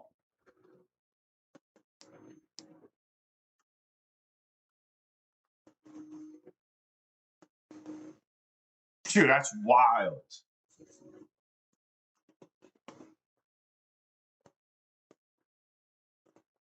That's freaking crazy.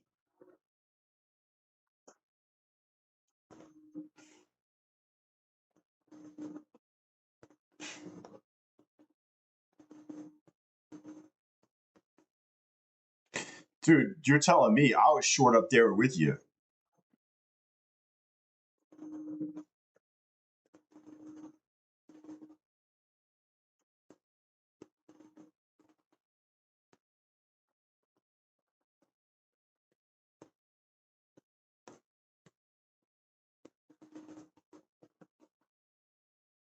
Yo, by the way, Apex deal ends tonight, by the way.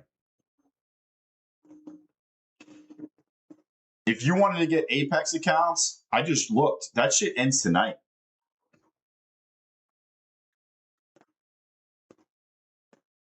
I was literally going to grab 2 more for earnings. And it literally just says it in the thing.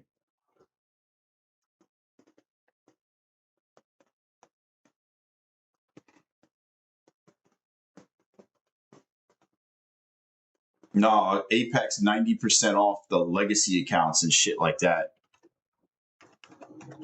And tonight.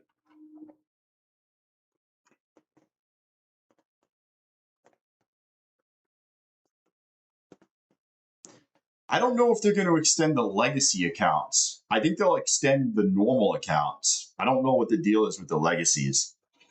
It's going to be interesting to see. Do I think they're going to extend something? Yes. I don't know if they're going to extend the legacy accounts because they didn't extend the 250K legacy account.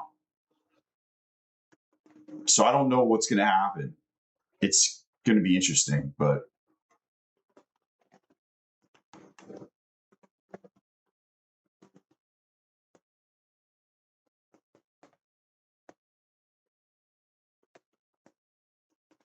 holy shnikes. Hold on one second. I got to throw this out. All right.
Bro, I love how my wife just fucking leaves the AC on like.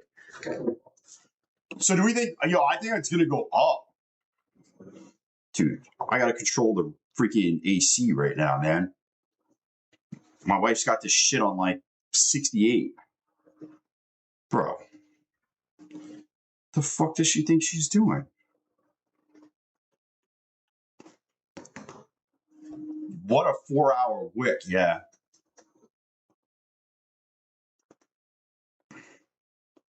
They literally just brought it all up and then dropped it. Dude, it's insane, Coop. The best part is she does it and then she fucking just, she just leaves. She's not even home. I was like, no one's home. Bro, this is wild.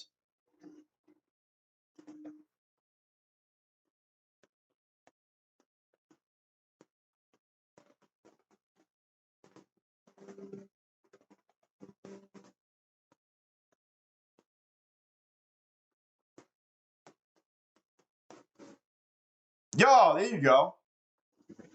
Let her be great. Yo.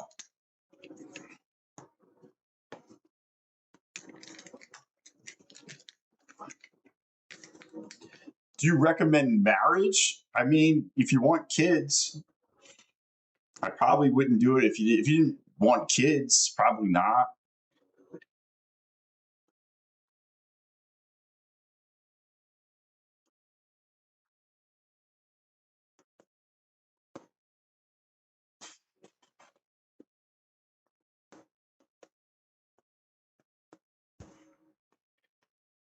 Dude, you know what sucks for my friend? So my friend, this is a true story.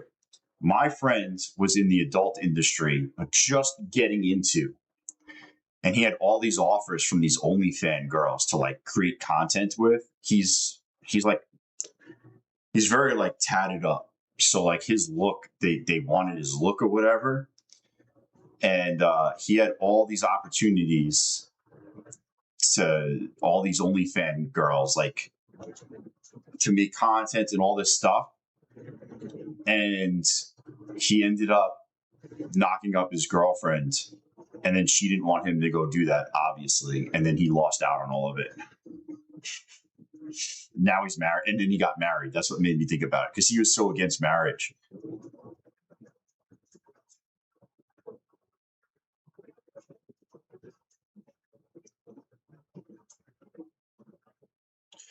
Sean's on Fadias TV.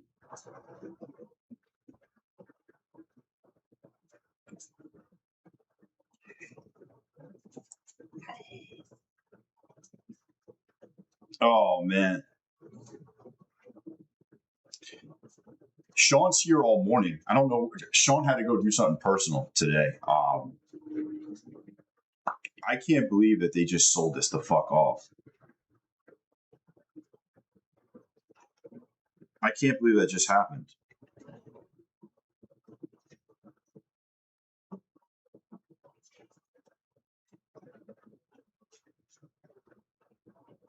That was insane.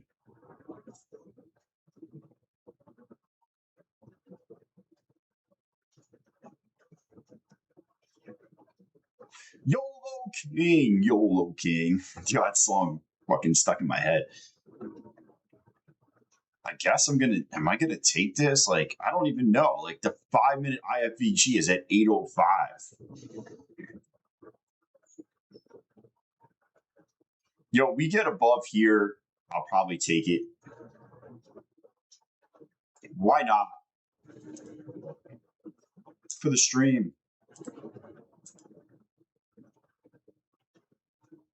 Yo, we hit over 100 people today. We'll do a second account giveaway. We just had 70, so we're close. See what happens end of day.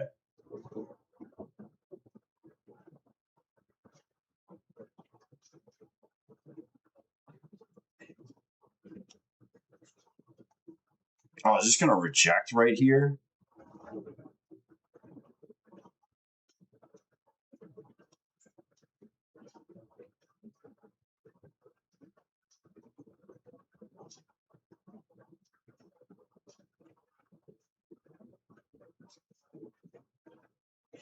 I think you could push up. I think you could push up and you could go to 50. Order filled.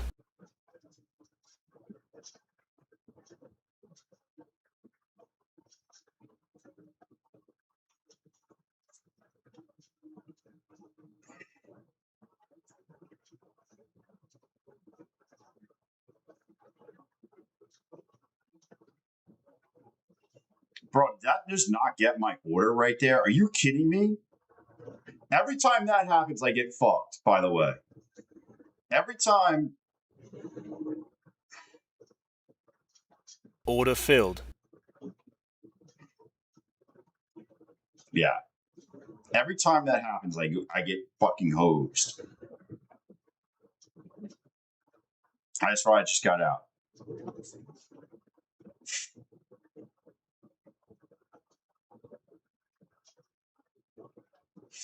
Big question, is that really VWAP? This is the biggest question.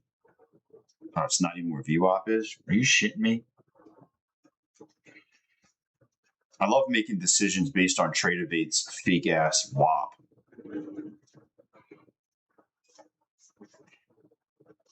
Order filled.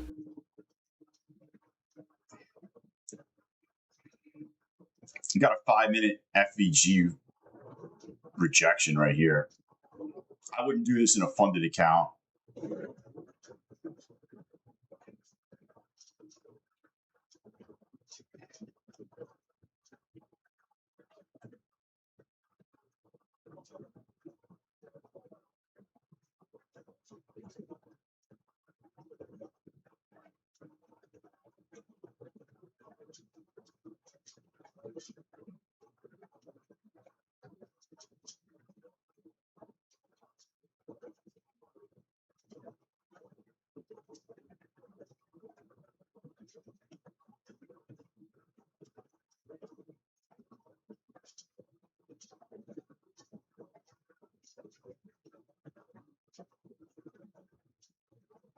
Order filled. Go.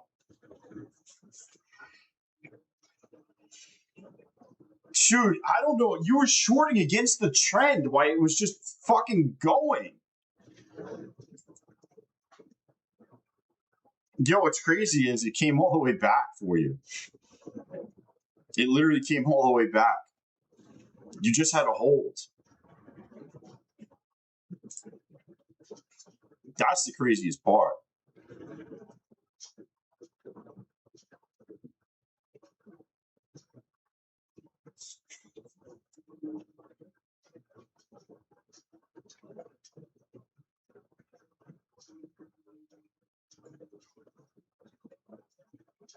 Order filled.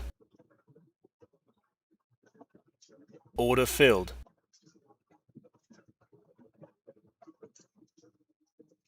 I'm just scalping away.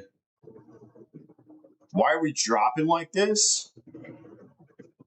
I don't. Do you guys, you realize the Korean stock market is down like 40% from the high, right? It's probably not great for stocks. You got that in play. You got a whole bunch of stuff. I think you're just getting a pullback on like these high flying names.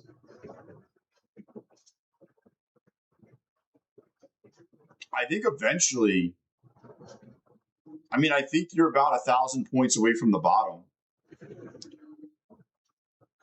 I called it, like maybe last week, 26,400.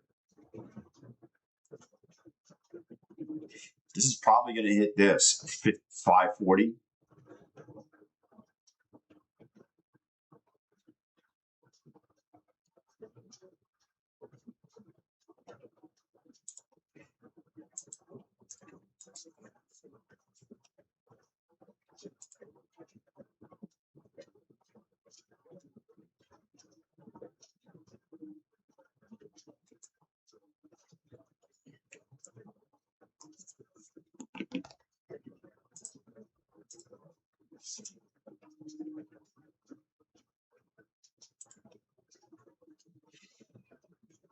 Oh, I'm just watching.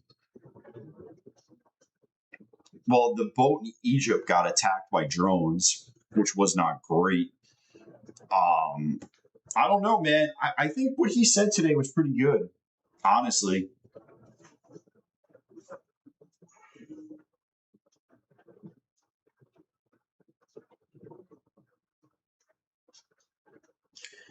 I think what he said was pretty good.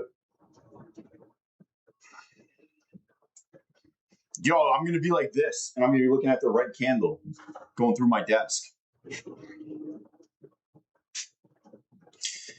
got to know what the news is. Let's see what's going on. Trump is saying, we'll see if we get there. I'll be honest with you, this Iran deal goes through.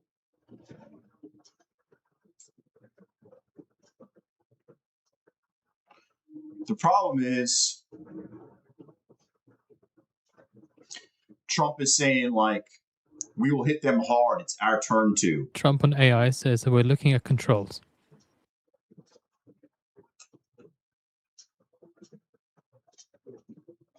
That's not fucking good. Order filled. Let's see what happens.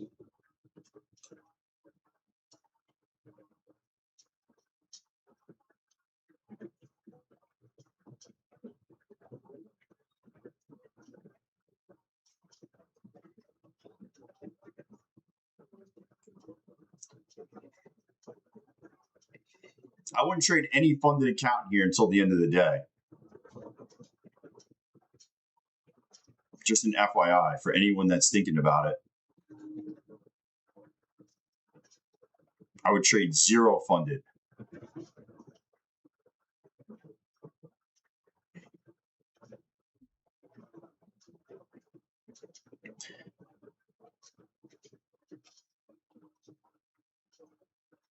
Dude, it's crazy. Look at this. Trump says we're going to smack Iran. Order filled. Oh my God.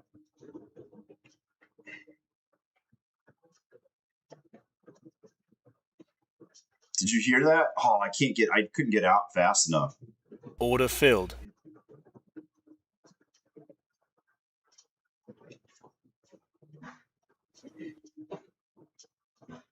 Come on. Break this to the downside. Order filled.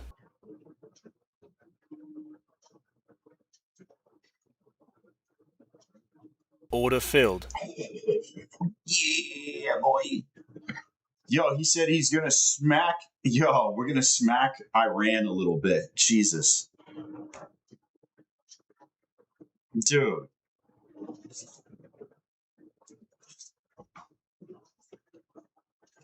Seeing US stocks extending fall, Dow Jones down by 2%. Order filled. Order filled. I mean, this should be the bounce. Yeah, I'm not fucking. I mean, that should be the bounce, but Trump's talking, so who the fuck knows? Oh my god, dude, this thing is just getting.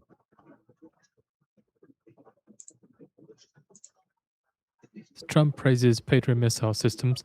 Trump says, "I'd like Congress to add Iran tariffs in Russia sanctions bill."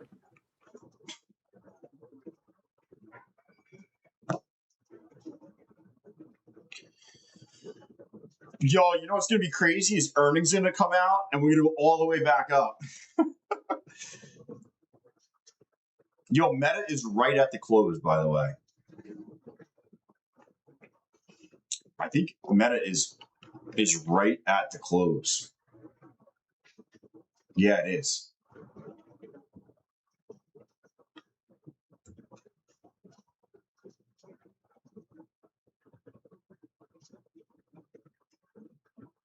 That means I'm going to have to be all ready.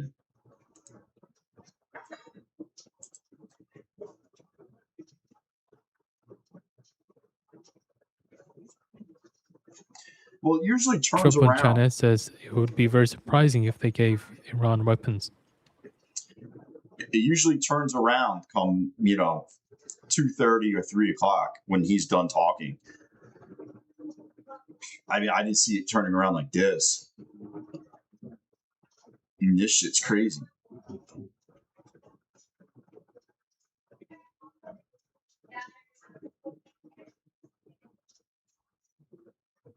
And then he'd be disappointed if they did do that.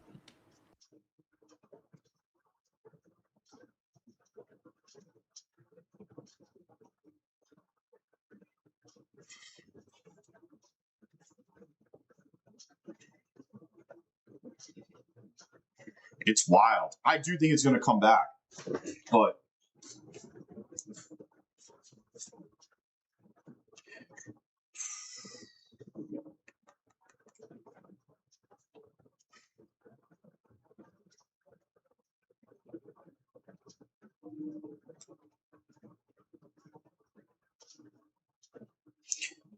all you have to do is hold long and then short. So easy.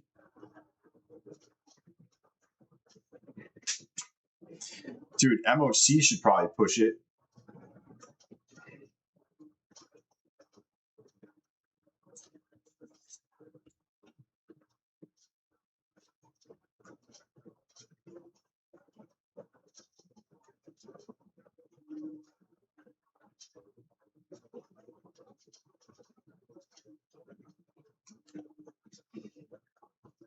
That concludes remarks from Trump in the Oval Office.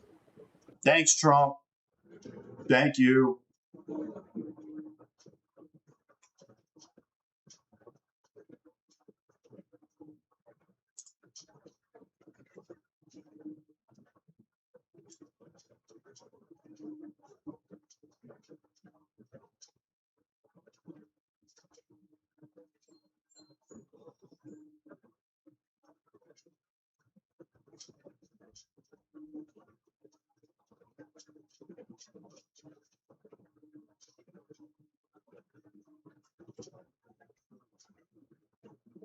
So seeing 20-year US Treasury yield last up about 9 0.05 base points at about 5.205%.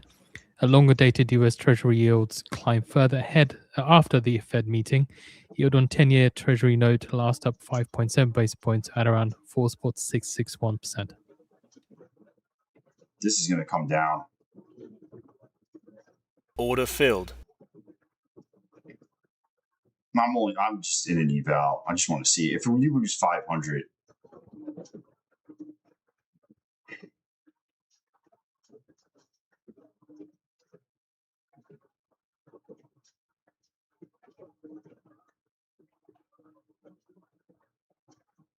Order filled.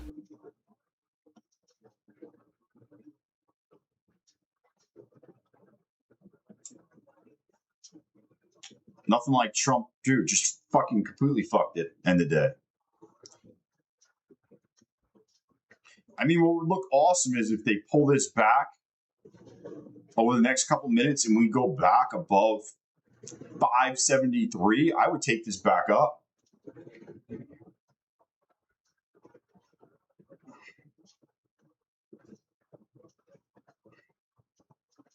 %1,000%.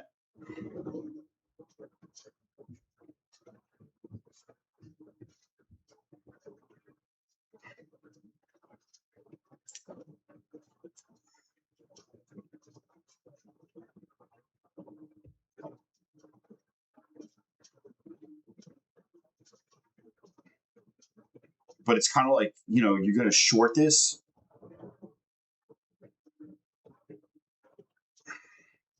You're getting in an iffy spot. It probably has all this planned. Yo, Barron bought and then sold.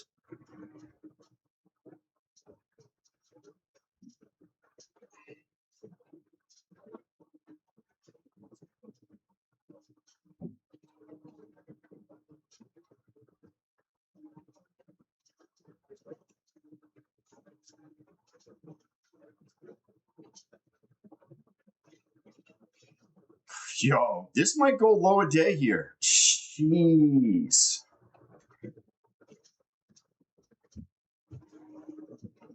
I think the best thing is to come back up for a trade.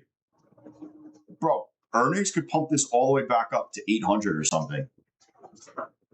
I think it's setting up for a massive pump.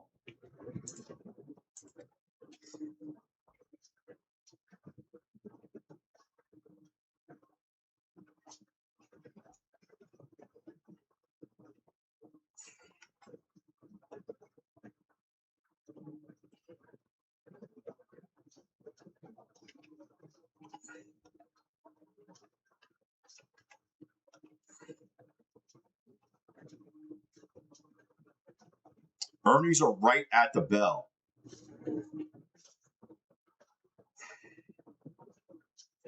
I gotta re-engage.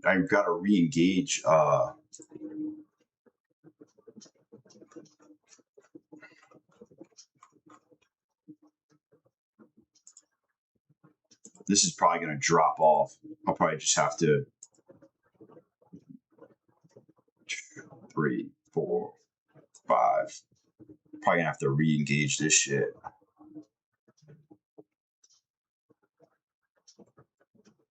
Oh no, don't even have to. Cool.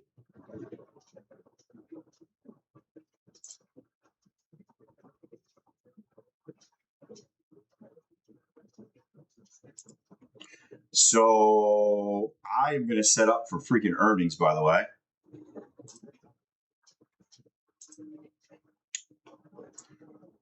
I'm going to get an account over here that I'm going to use as S&P 500 index lead. falling 1.3% to session low. So my lead account is going to be this one. Holy shit. Saudi defense minister says they support de-escalation. This is coming from Axios. So again, Axios citing Saudi defense minister saying they support de-escalation. All right, let's see which ones I'm going to use here.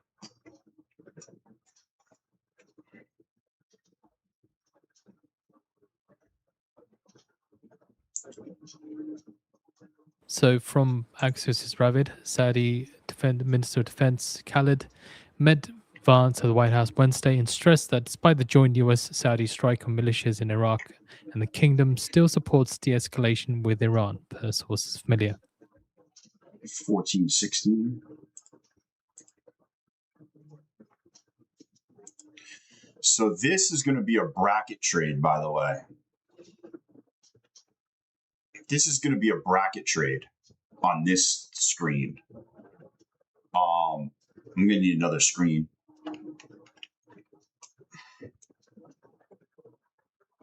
Let's see what happens here.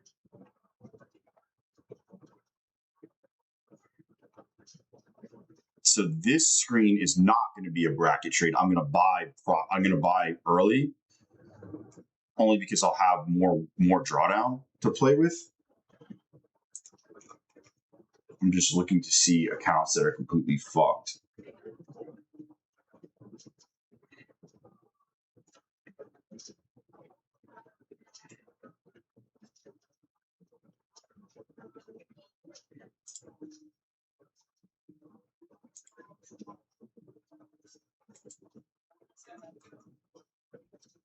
That's 35.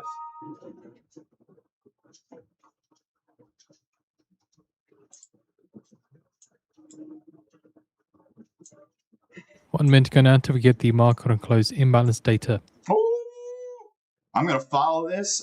Dude, do not follow this. Do not follow this.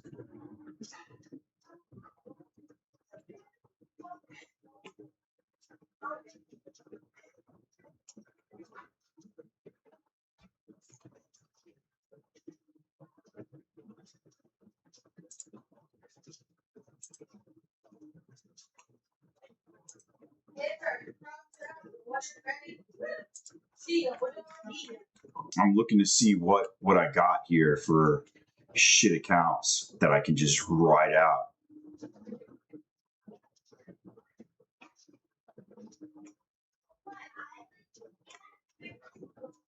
$10 seconds. Uh-oh.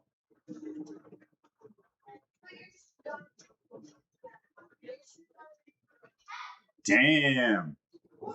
Bro, that was like 50 Market and points. close imbalance. S&P 500 sell side 750 million. Nasdaq 100 sell side 1.3 billion. Dow 30 sell side 187 million. Mag 7 sell side 233 million.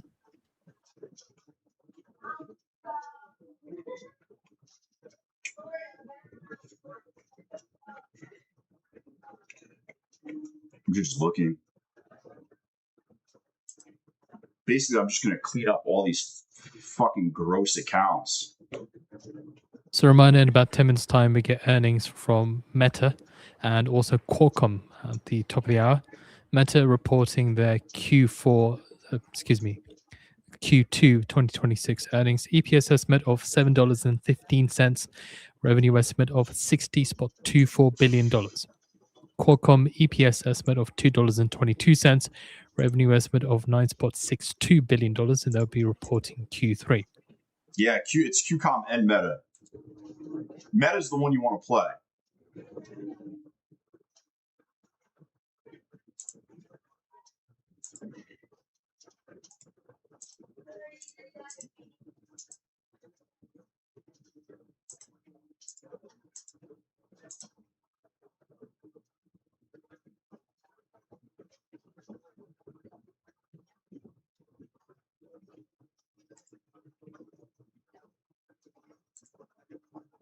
Okay.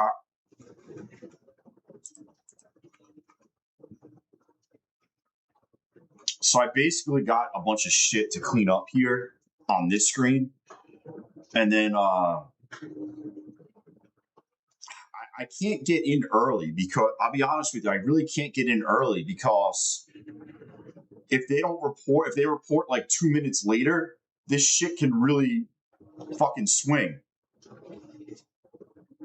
You guys know what I'm saying?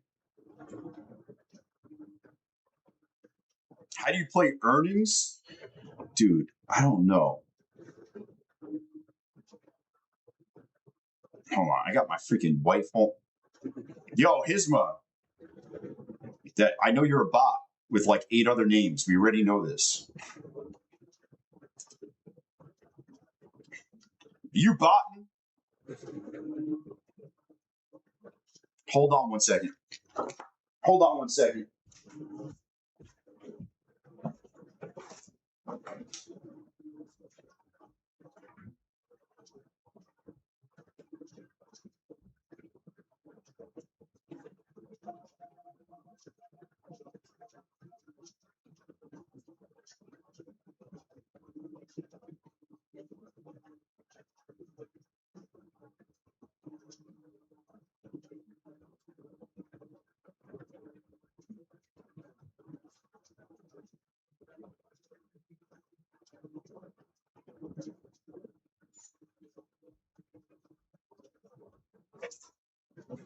Bro.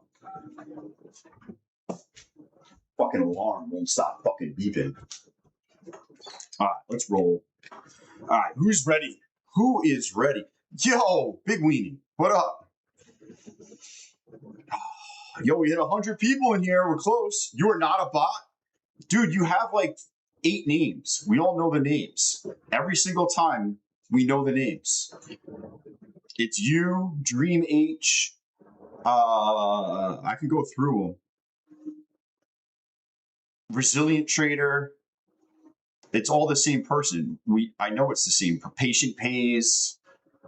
I know you're all the same person.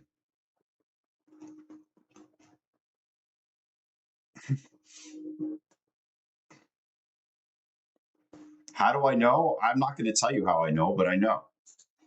Why would I say? Because if I tell you, then they're going to try to counteract it. But I know.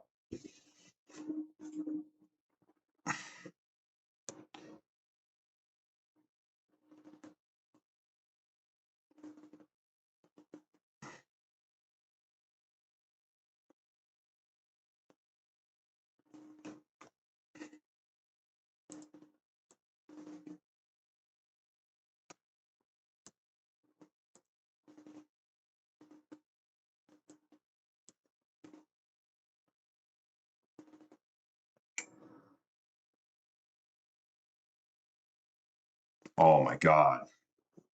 5 minutes ago now to we get Meta earnings and Qualcomm earnings. Meta EPS estimate of $7.15, revenue estimate of $60.24 billion. Qualcomm EPS estimate of $2.22, revenue estimate of $9.62 billion. And then in about 10 minutes' time, we get Starbucks earnings for their Q3 2026, EPS estimate of 65 cents, revenue estimate of $9.16 billion.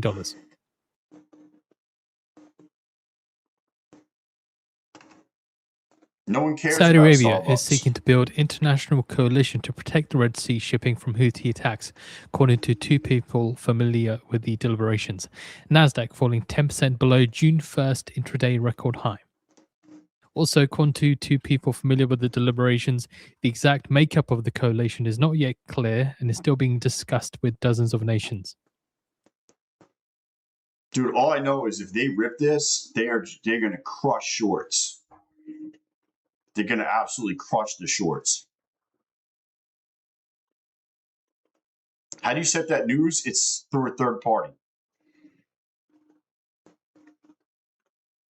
It's financial juice.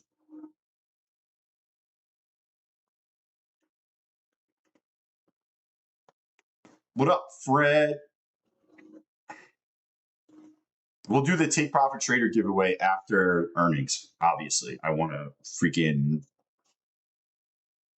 rock this earnings shit.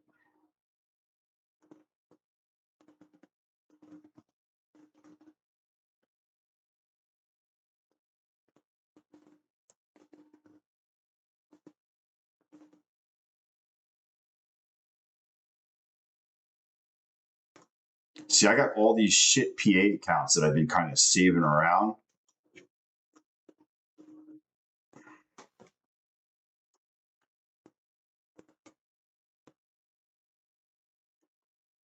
Yo, the Alpha Pro giveaways. Alpha Pros, baby.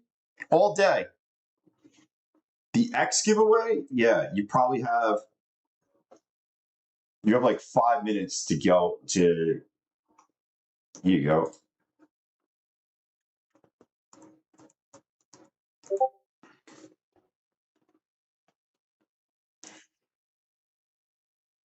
I think I'm going to do a Discord giveaway next week, by the way. Probably do a Lucid account in Discord one night or one day.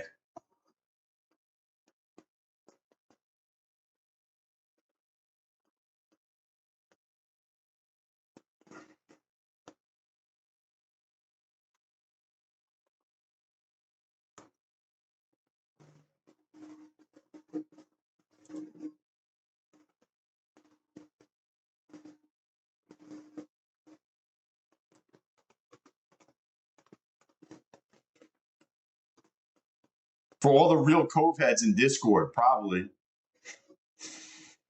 I don't know. Makes sense, right?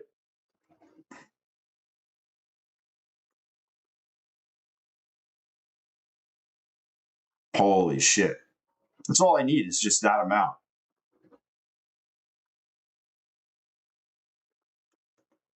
I'm only playing to the upside, by the way.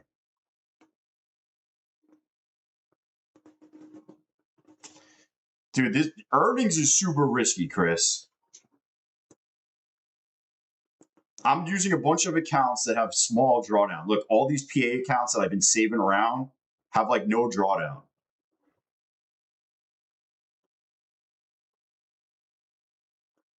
I'm meant to go now to get earnings from Meta and Qualcomm.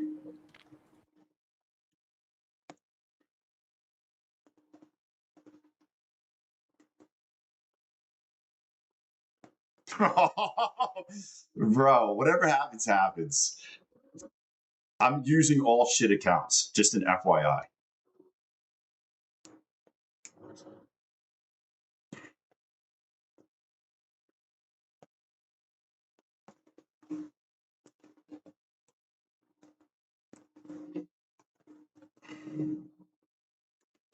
I think Meta dumped last time, by the way.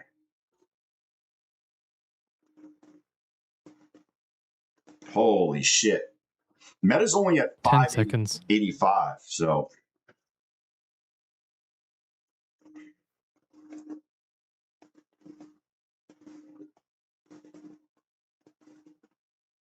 Qualcomm, with their data coming through, the third quarter adjusted revenue of $9.95 billion, good. A beat on the estimate of $9.62 billion. Also, Qualcomm third quarter adjusted EPS of $2.21, in line with estimates. Qualcomm sees fourth quarter adjusted EPS of $2.05 to $2.25, compared to the estimate of $2.35. Qualcomm sees fourth quarter revenue $9.7 billion to $10.5 billion, compared to the estimate of $9.95 billion. They also say China OEM handset revenue reached a bottom in Q3. All I care about is Meta. I'm glad QCOM is done. So let's keep an eye on Qualcomm shares post-market here. Just seeing a slight rise of 0.62% after their earnings. Also, Qualcomm 9M capex of $1.58 billion. That's fucking... Meta coming through now with the earnings of adjusted revenue, second Order quarter filled. revenue of $59.36 billion. Smoked. A beat on the estimate of $59.07 billion. Second quarter revenue of $60.8 billion, a beat on the estimate of $60.24 billion. Didn't even push Meta it. says that they see the Meta second quarter EPS of $6.18 versus $7.14 year on year, and also compared to their EPS estimate of $7.15. Also, Meta raising lower end of expense outlook. Meta sees third quarter revenue of $61 billion to $64 billion, Order filled. of $63.17 billion. Dude, Meta second quarter family of Order filled. $60.37 billion, a beat on the estimate of $59.77. Order filled. Reality Labs revenue $431 million, beat on the estimate of $428.7 million. Reality Lab operating loss of $4.62 billion compared to the estimated loss of $4.45 billion. Family of apps operating income of $23.39 billion, a beat on the estimate of a miss in the estimate of $26.11 billion. Microsoft coming through now with their earnings. Fourth quarter EPS of $4.81, adjusted EPS of $4.74, a beat on the estimate of $4.25. Bro, this is Cloud revenue sell. Cloud revenue $59.3 billion, a beat on the estimate of $58.71 billion. Revenue $90.01 billion, beat on the estimate of $87.72 billion. Operating income of $40.6 billion, a beat on the estimate of $39.02 billion. Microsoft's fourth quarter Azure and other cloud revenue, excluding FX, plus 43%, a beat on the estimate of plus 39.6%. Microsoft says $3.2 billion gain from Anthropic investment in Q4. Fourth quarter intelligent cloud revenue $39.31 billion, beat on the estimate $38.17 billion. Azure, and it's also with their just looking at some other bits now. So they say Azure revenue surpassed $100 billion. Microsoft fourth quarter 365 consumer cloud revenue increased 24%. Order filled. They also say Microsoft 365 Copilot reached over 30 million paid seats. This has no drawdown left in it. Look, see, I just had 0 drawdown. Meta expects third quarter 2026 total revenue to be in the range of $61 to $64 billion. Bro, that just showed $0 in drawdown. Did you see that shit? If so this seeing goes, shares of Meta falling 5.6% after reporting Q2 earnings. I just went from 0 drawdown. I have 0 drawdown. They had 0. Do you see that shit? Seeing shares of Microsoft up around 3.3% after earnings. Qualcomm shares down 5% post-market after profit view misses. Seeing shares of Meta now down 9% after the earnings report. Dude, that was crazy that it had 0 drawdown. Microsoft says that Xbox content and services revenue fell 10%.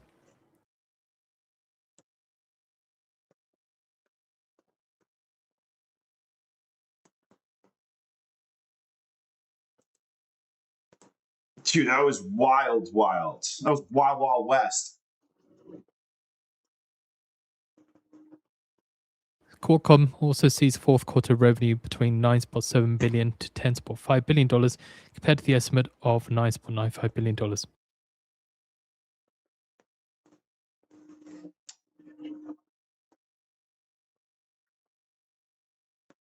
I don't think you're at an AI bubble so it's waiting yet, on earnings from Starbucks.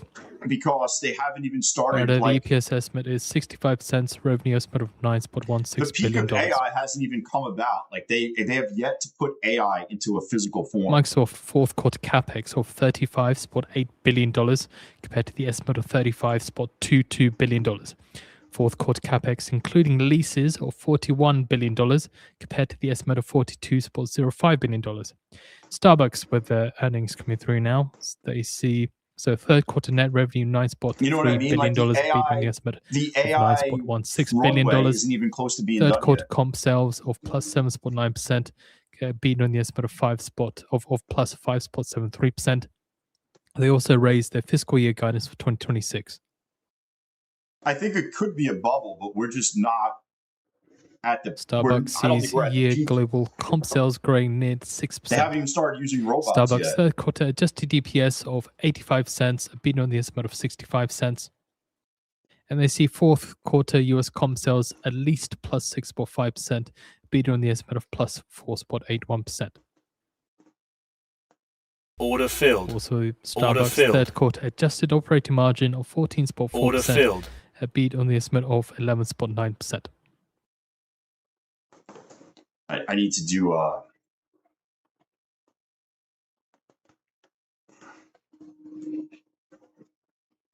This is again seeing shares of Meta sinking 9% as a midpoint of third quarter sales outlook misses estimates.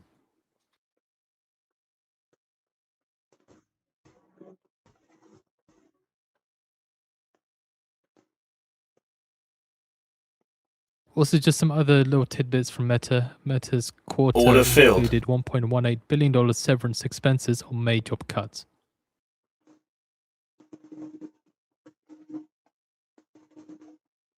Microsoft says fourth quarter OpenAI investment impact on EPS is minus 7 cents.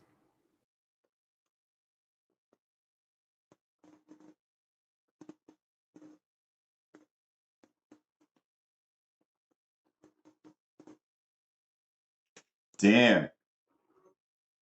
No, but like, you know, like they haven't really been implementing AI robots in your Starbucks house sees yet, fiscal year adjusted EPS of in the workplace $2.55 yet. to Like, $2.65, they have a little bit, compared to the estimate of but like $2.25 to the AI $2.45. thing hasn't really got. I don't think it created like. I don't think it is at that point yet.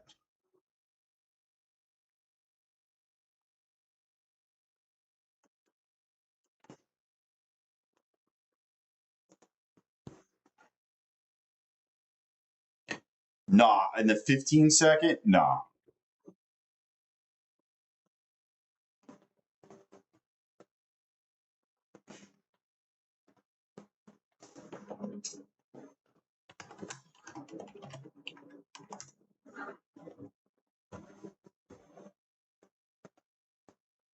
Dude, that's crazy. Well, I passed 2 accounts. I got rid of a bunch of shit accounts. So I don't have to even look at them anymore.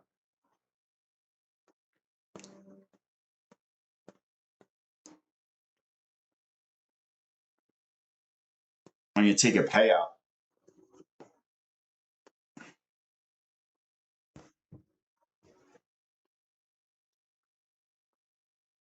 I think the markets are getting extended. 15-second in Renko is equal to 1 minute or 2 minute normal candles. Why is that? What are you playing? Are you playing Renko, Jays? Well, I don't know what your setup even looks like.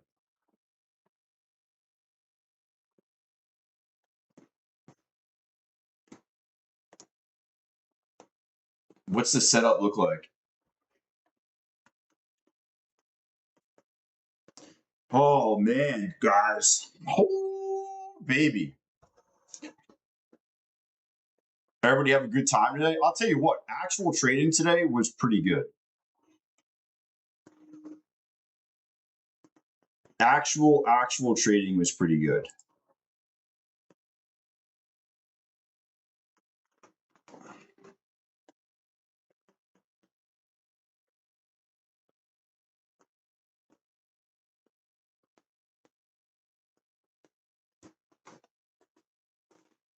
I basically cleaned out some accounts. I got a ton up. YOLO King? Yo, the setup today was great. You want me to set up the ducks? We got 82 people in here, 18 more, and we do a second giveaway. My account was locked just about the entire day. What up, Joellis? Let's see. Are we going to hit it? We're going to hit 100? No bots?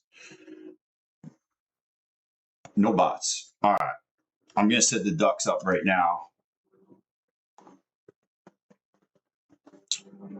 I'm going to have to...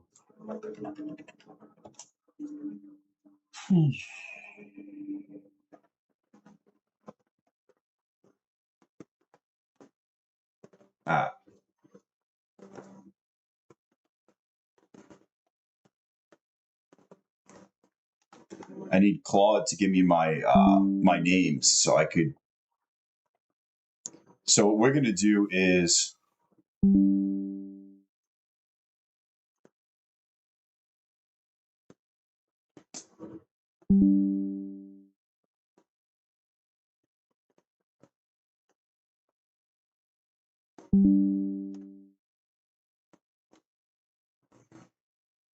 boom. I need Claude to give me all the names. So I just screenshot it real quick. Chat GPT.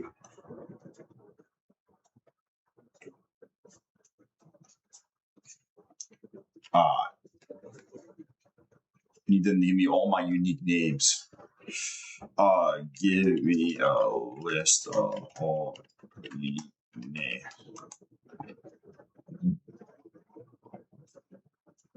Dude, that was a fucking sell-off and a half. Holy shit.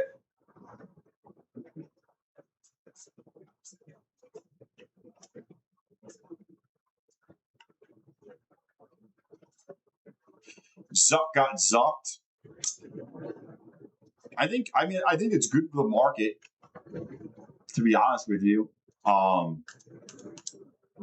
Microsoft says leases that hadn't commenced $329.1 billion as of June 30th. I mean, the thing is, the markets are now pulling back, and the earnings are still beating. Andre, did you miss the giveaway? I mean, I'm gonna go do it now. I'm gonna do the.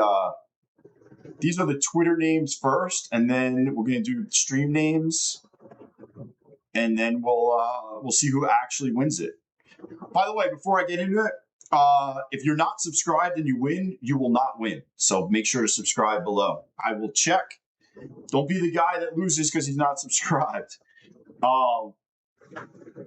Also, I stream live every day, 9 a.m. till noon, 2 p.m. to 4:30. So if you want to come hang out, we do these giveaways every day. We're going to do Take Profit Trader account. If you want to support the stream, be sure to use code Cove Trader. Works at all the firms. I need to get freaking music on.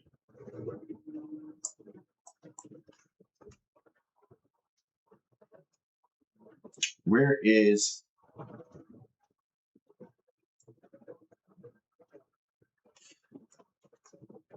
Got to get the MySpace names. Yeah, if you want to hang out, I'll be in the... If you have any questions after hours, that's where I'll be.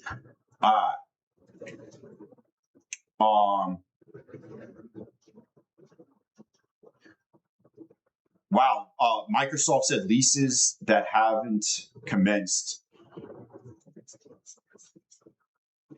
See, the thing is, once these companies stop this CapEx spending, the numbers are going to be ridiculous.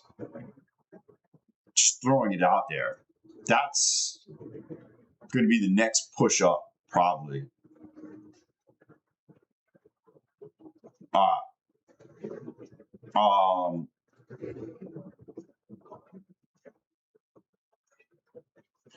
right, let's run this. I was looking for music.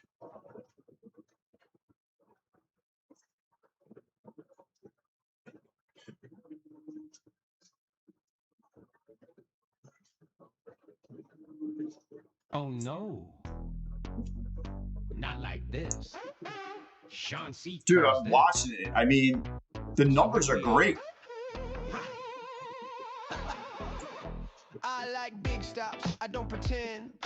Tight stop traders get offended. One tick shake and they out to play. Marie still in like, yeah, I'm staying. Chart starts wiggling, Discord loud. Someone already panicking in the crowd. Stop too close, yeah. It's your day.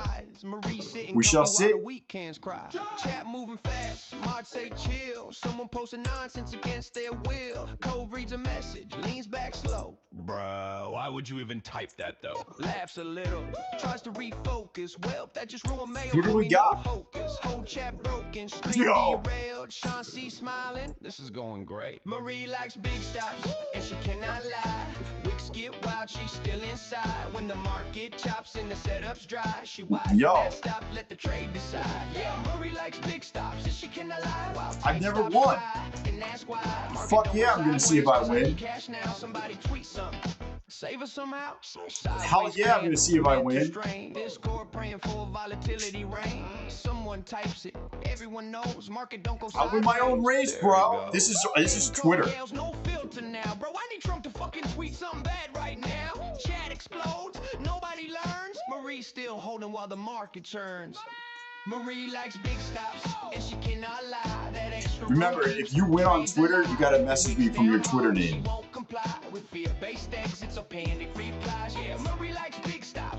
Unless if I know you. If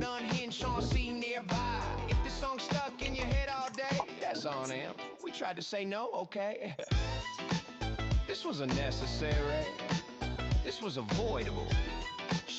I'm not shuffling the deck. Sean C caused this.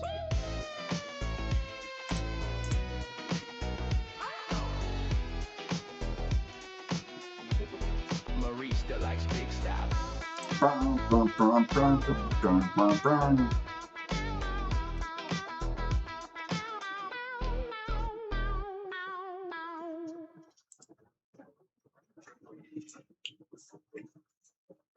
Dude, I need. Dude, you know what we need? It's that time. Pop. I don't know who the fuck that is. Alright, so let's get everybody in the stream on. Let's see.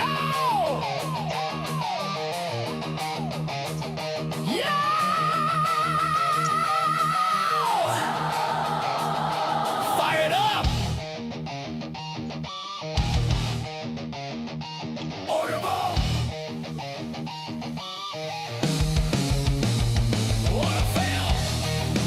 I'm looking. Its rating says US effective tariff rate falls to 7.4%, the latest tariffs and changing trade flows. Lights flash red and the charts ignite. Cove Trader live, it's a bloodbath night. NQ screaming, Wick's going insane. He's hunting every bottom like a man deranged. Candle drop fast, The crazy part about this is. we can't panic, but he knows it well. Right at the bottom where the fear gets thicker, that's where you'll find him, the Wick tickler. Heart rate spiking, finger on the click. Live stream screaming when he times that wick. One more flush. Yeah, bring that pain. I mean, we're due for a fucking bounce. While you exit in the trade. Come on, baby, one time. Like, we are. But we're approaching bounce levels soon. Yeah, these are AI songs, yeah. That people made in the chat. Snatching every wick before it leaves the ground.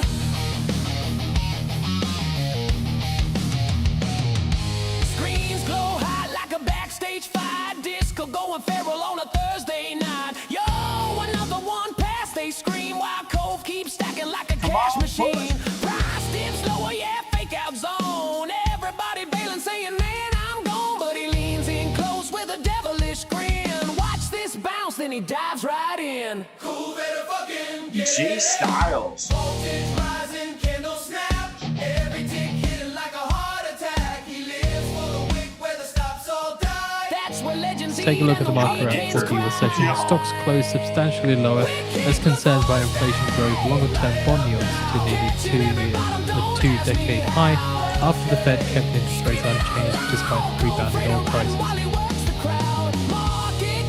Spike in Middle East hostilities pushed Brent crude above $90, raising concerns. Voice news disconnected. Yo, I'll tell you what, man, like,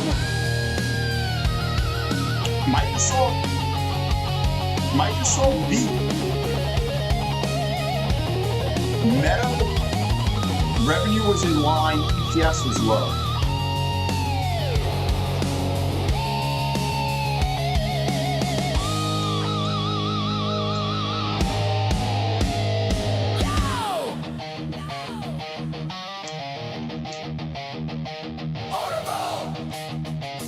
The music's distracting as duck.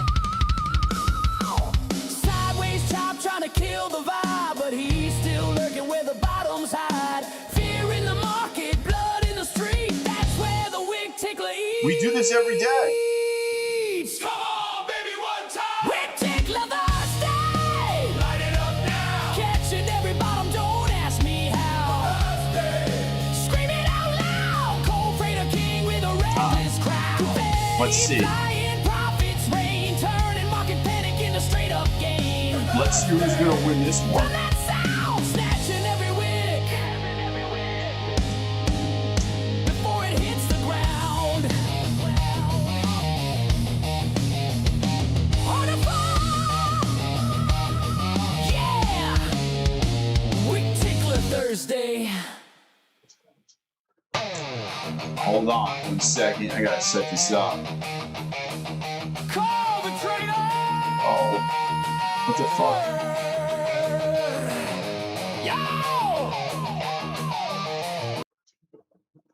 Here you go. Dude, you guys aren't ready for this. Yo.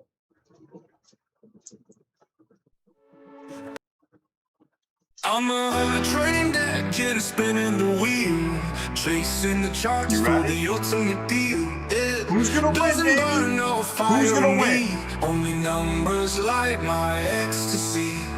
Do not come, do not come. I'm gonna come when the market runs. Billions and billions stack the sum.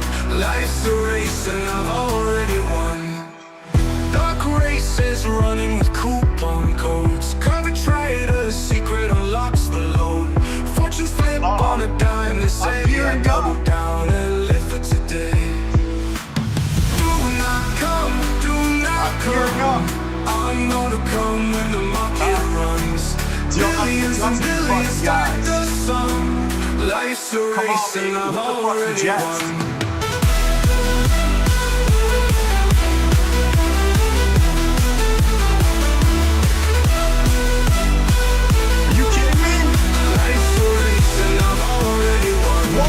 Shots go wild, my heart's on fire. Crypto whispers fuel my desire. Leverage up or watch it fall. The higher the stakes, the louder the call. Do not come, do not come. Yo, I can't believe I lost. Yo, here's the daily chart, dude. Like,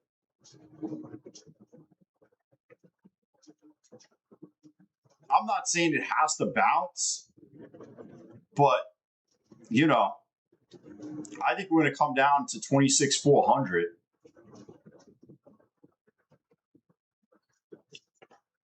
You never win. You've been how long? How Igor? How long have you been in this chat for? 2 weeks. So you think you're going to win one every two? I don't know. I mean, you could.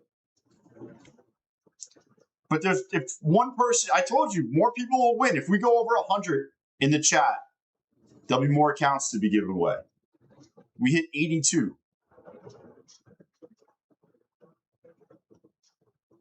Yeah, so if we go over 100 in the chat, we'll give away more accounts. Look at this. I mean, I think, listen, we're not going to go as low as this. I don't think we would. But I think we're going to come somewhere in this range.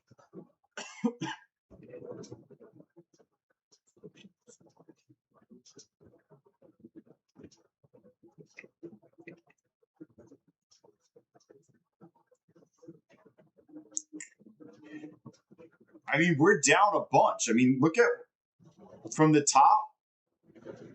We're just going to call it, what, 31,000?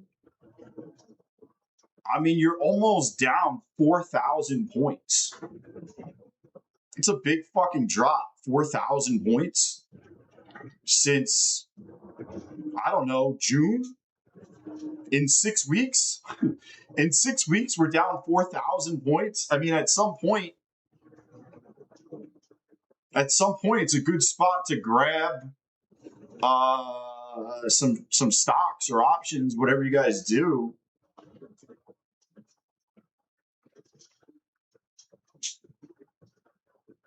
I think it's good. I do think it's good. I think you're kind of backfilling all, like if I do a volume, watch this.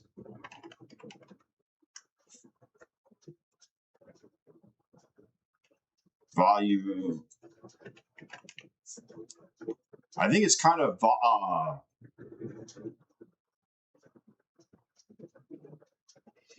you know, you're basically just blowing through this area. It should come somewhere around.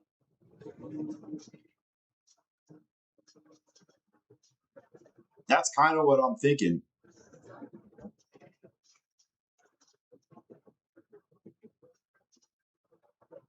I mean, I haven't really started to like I started writing puts, but I'm not even in the money yet. So like, if we come down a little bit more, I'll probably start building positions probably around here into this area. You gotta remember though, Amazon is tomorrow. I mean, Amazon can put in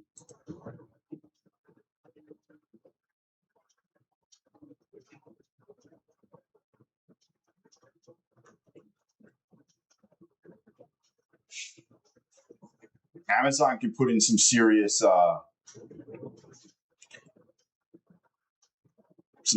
work. The low is in. That's a pretty big freaking pullback, though. I mean, listen, I'm no future teller, but you come in this range, you're probably going to bounce here. I mean, this is where we were trading back in 2025 in fucking October, you know? So, like, odds are you're probably going to hold this area. So that's why I'm starting to build the positions somewhere in this area, because we're probably going to end up holding it. You know, with regards of, you know, inflation and money being pumped into the markets and stuff like that, like being down here is not the same as when we were down here over here. It's different. So with that aspect, I think if you got in this range, it'd be a great buying opportunity.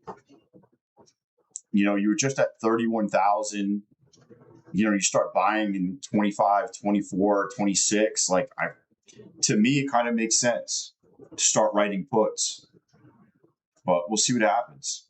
Anybody got questions?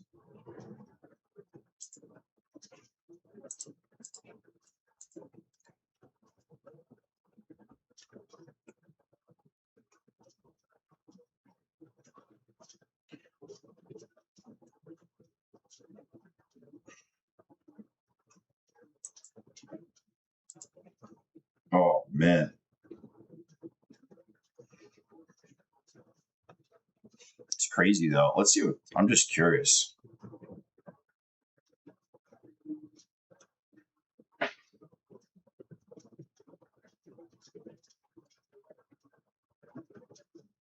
I mean, the 4-hour chart looks, it's definitely stretched. Watch, let me do, this is what I really wanted to do. Like, look how low the MACD is on the 4-hour. You know, like every time you get this low, there's some type of relief bounce at some, you know, look how low we are. So we're right here. The only other times we've been down here are here.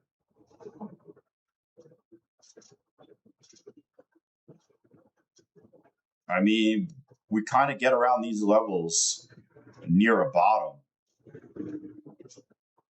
I mean, the only other time we've been, I mean, April, obviously we were lower, but I mean, you're approaching levels of way oversold. I mean, that's on the 4-hour chart.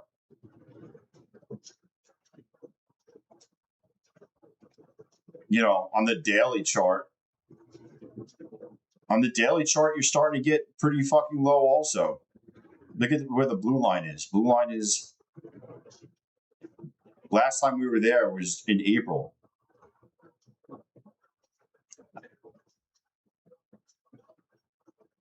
Do they call this bottom at 10%?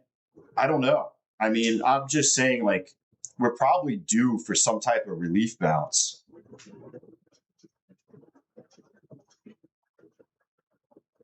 That's just so I can screenshot it. Yeah, I don't know. I don't think the low is in, but I'll tell you what, I think you're due for a relief bounce of like 300-400 points, 500, maybe more, maybe 700 points. I know it's crazy because we were basically there today. We basically dropped 1,000 points intraday.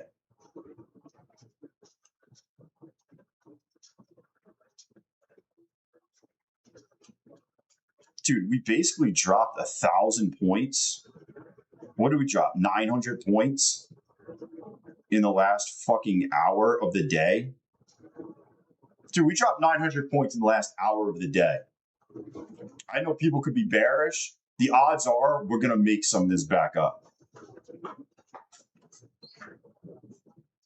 Okay, Steven with the MACD. Yo, later, P-Law. I mean, that's just my thought. Cove sent email, so don't get me. That's just my thought. It's a lot of points. It's 900 points in an hour. We'll see what tomorrow brings.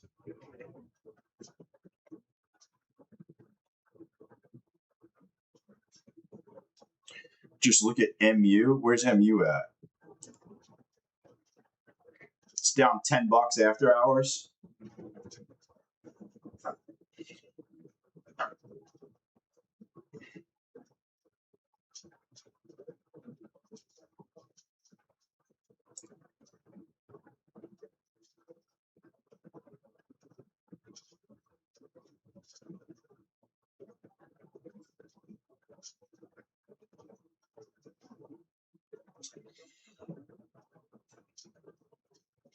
Yeah, we'll see.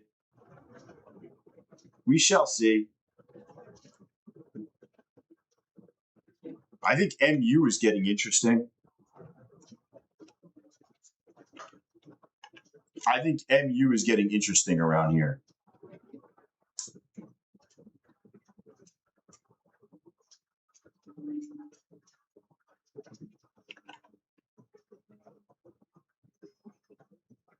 Look at fucking MU's numbers.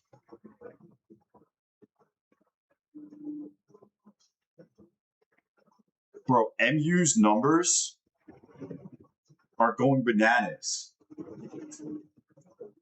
Yo, MU's numbers are insane. MU reports, when does it report? September 22nd. That's right, because they just reported. I'll tell you what, MU puts in another fucking quarter like this, you're gonna see it. You're gonna see it over 1,000 again.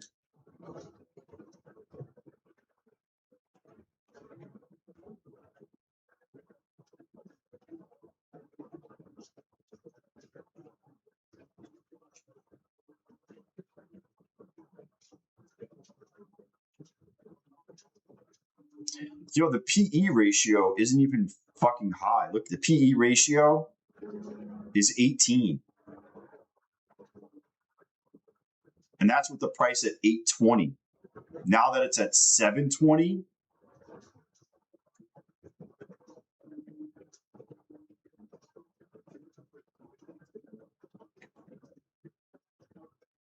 bro, I mean, technically it's cheap, which is crazy. Technically, MU is cheap at 720. It's going to be interesting. I don't know. Super interesting. I'm going to be getting in MU. My average is going to be like 710. So I'm going to start writing calls against it once I'm given the stock. And I'm going to see what happens. But yeah, worst comes to worst, I'm stuck with MU. But it is what it is. We shall see. Oh, all right. I'm jumping off here. Today was a good day. And I will see you guys. I'm going to be hanging out in the Discord. If you got any questions, come in the Discord and ask. I'll probably end up trading tonight. And I'm going to do a Discord giveaway next week, probably. So if you're in there, cool. If you're not, cool. But I think I'm going to, whoever wants to hang out and shit, I'm going to do a giveaway in there.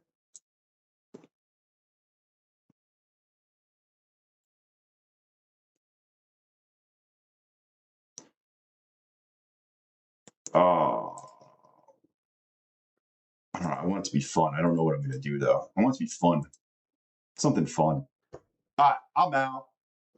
We're going to do, I don't know what we're going to do. All right, I'm out, though. Peace.